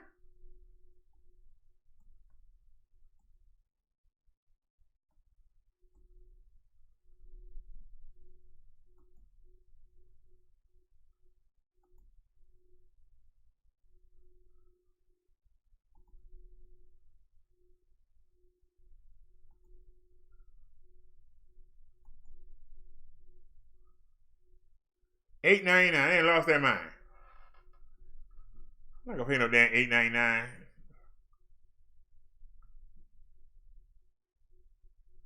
That's gold plated. That thing will turn your neck green. I just want something that just look nice. It ain't gotta look fancy. Just look nice. I ain't trying to perpetrate.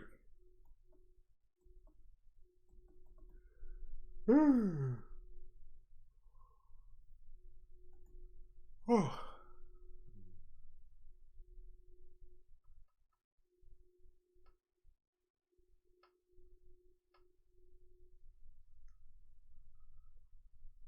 That's only $4.99.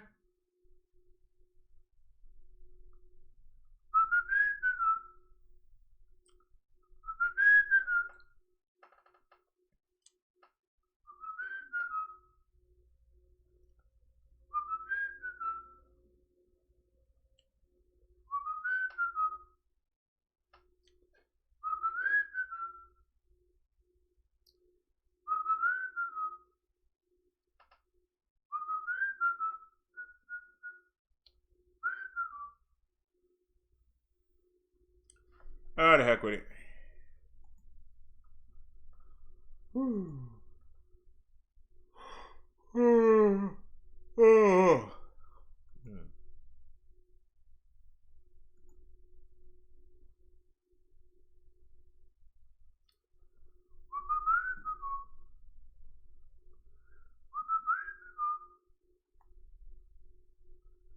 All right, if don't nobody want to talk, we got 14 minutes. Let's jam out for 14 minutes.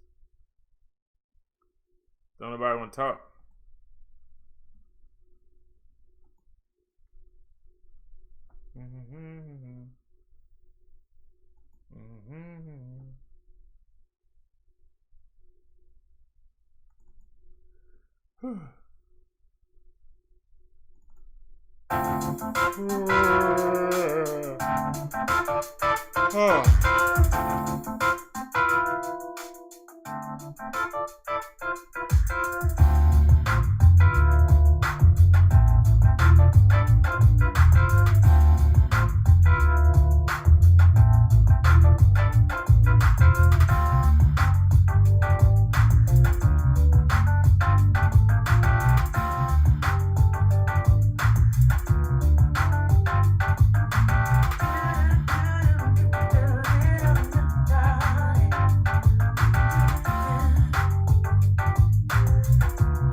me change this.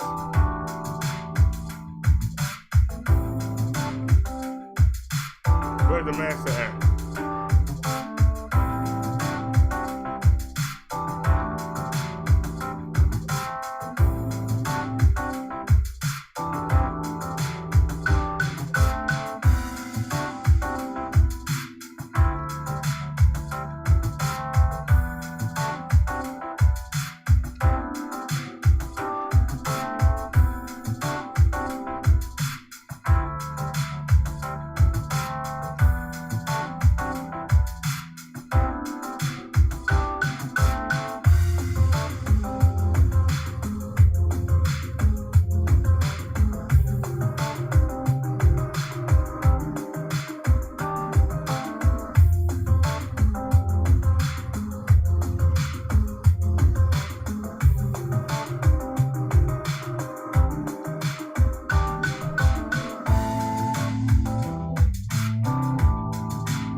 Get that ready for tomorrow.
Say it for the church.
Ain't nobody talking. Let me go ahead now. We hit 4 hours. Not to mention the hour we got off the live. So hopefully we got some watch time. I'll see y'all 1 p.m. Sunday sermon. The Book of Mary Magdalene. The Book of Mary Magdalene.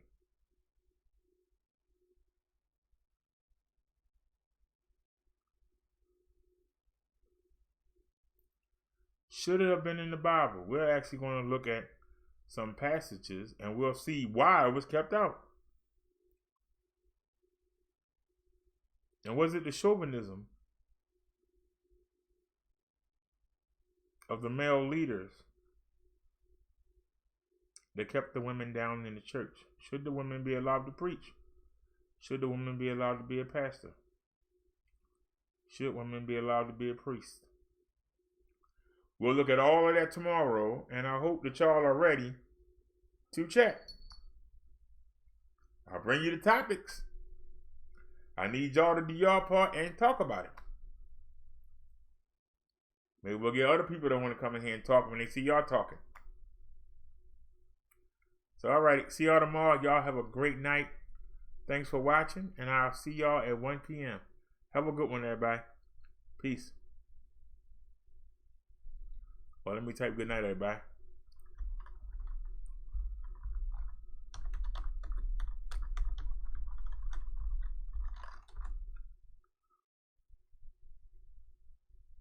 All right, and we out.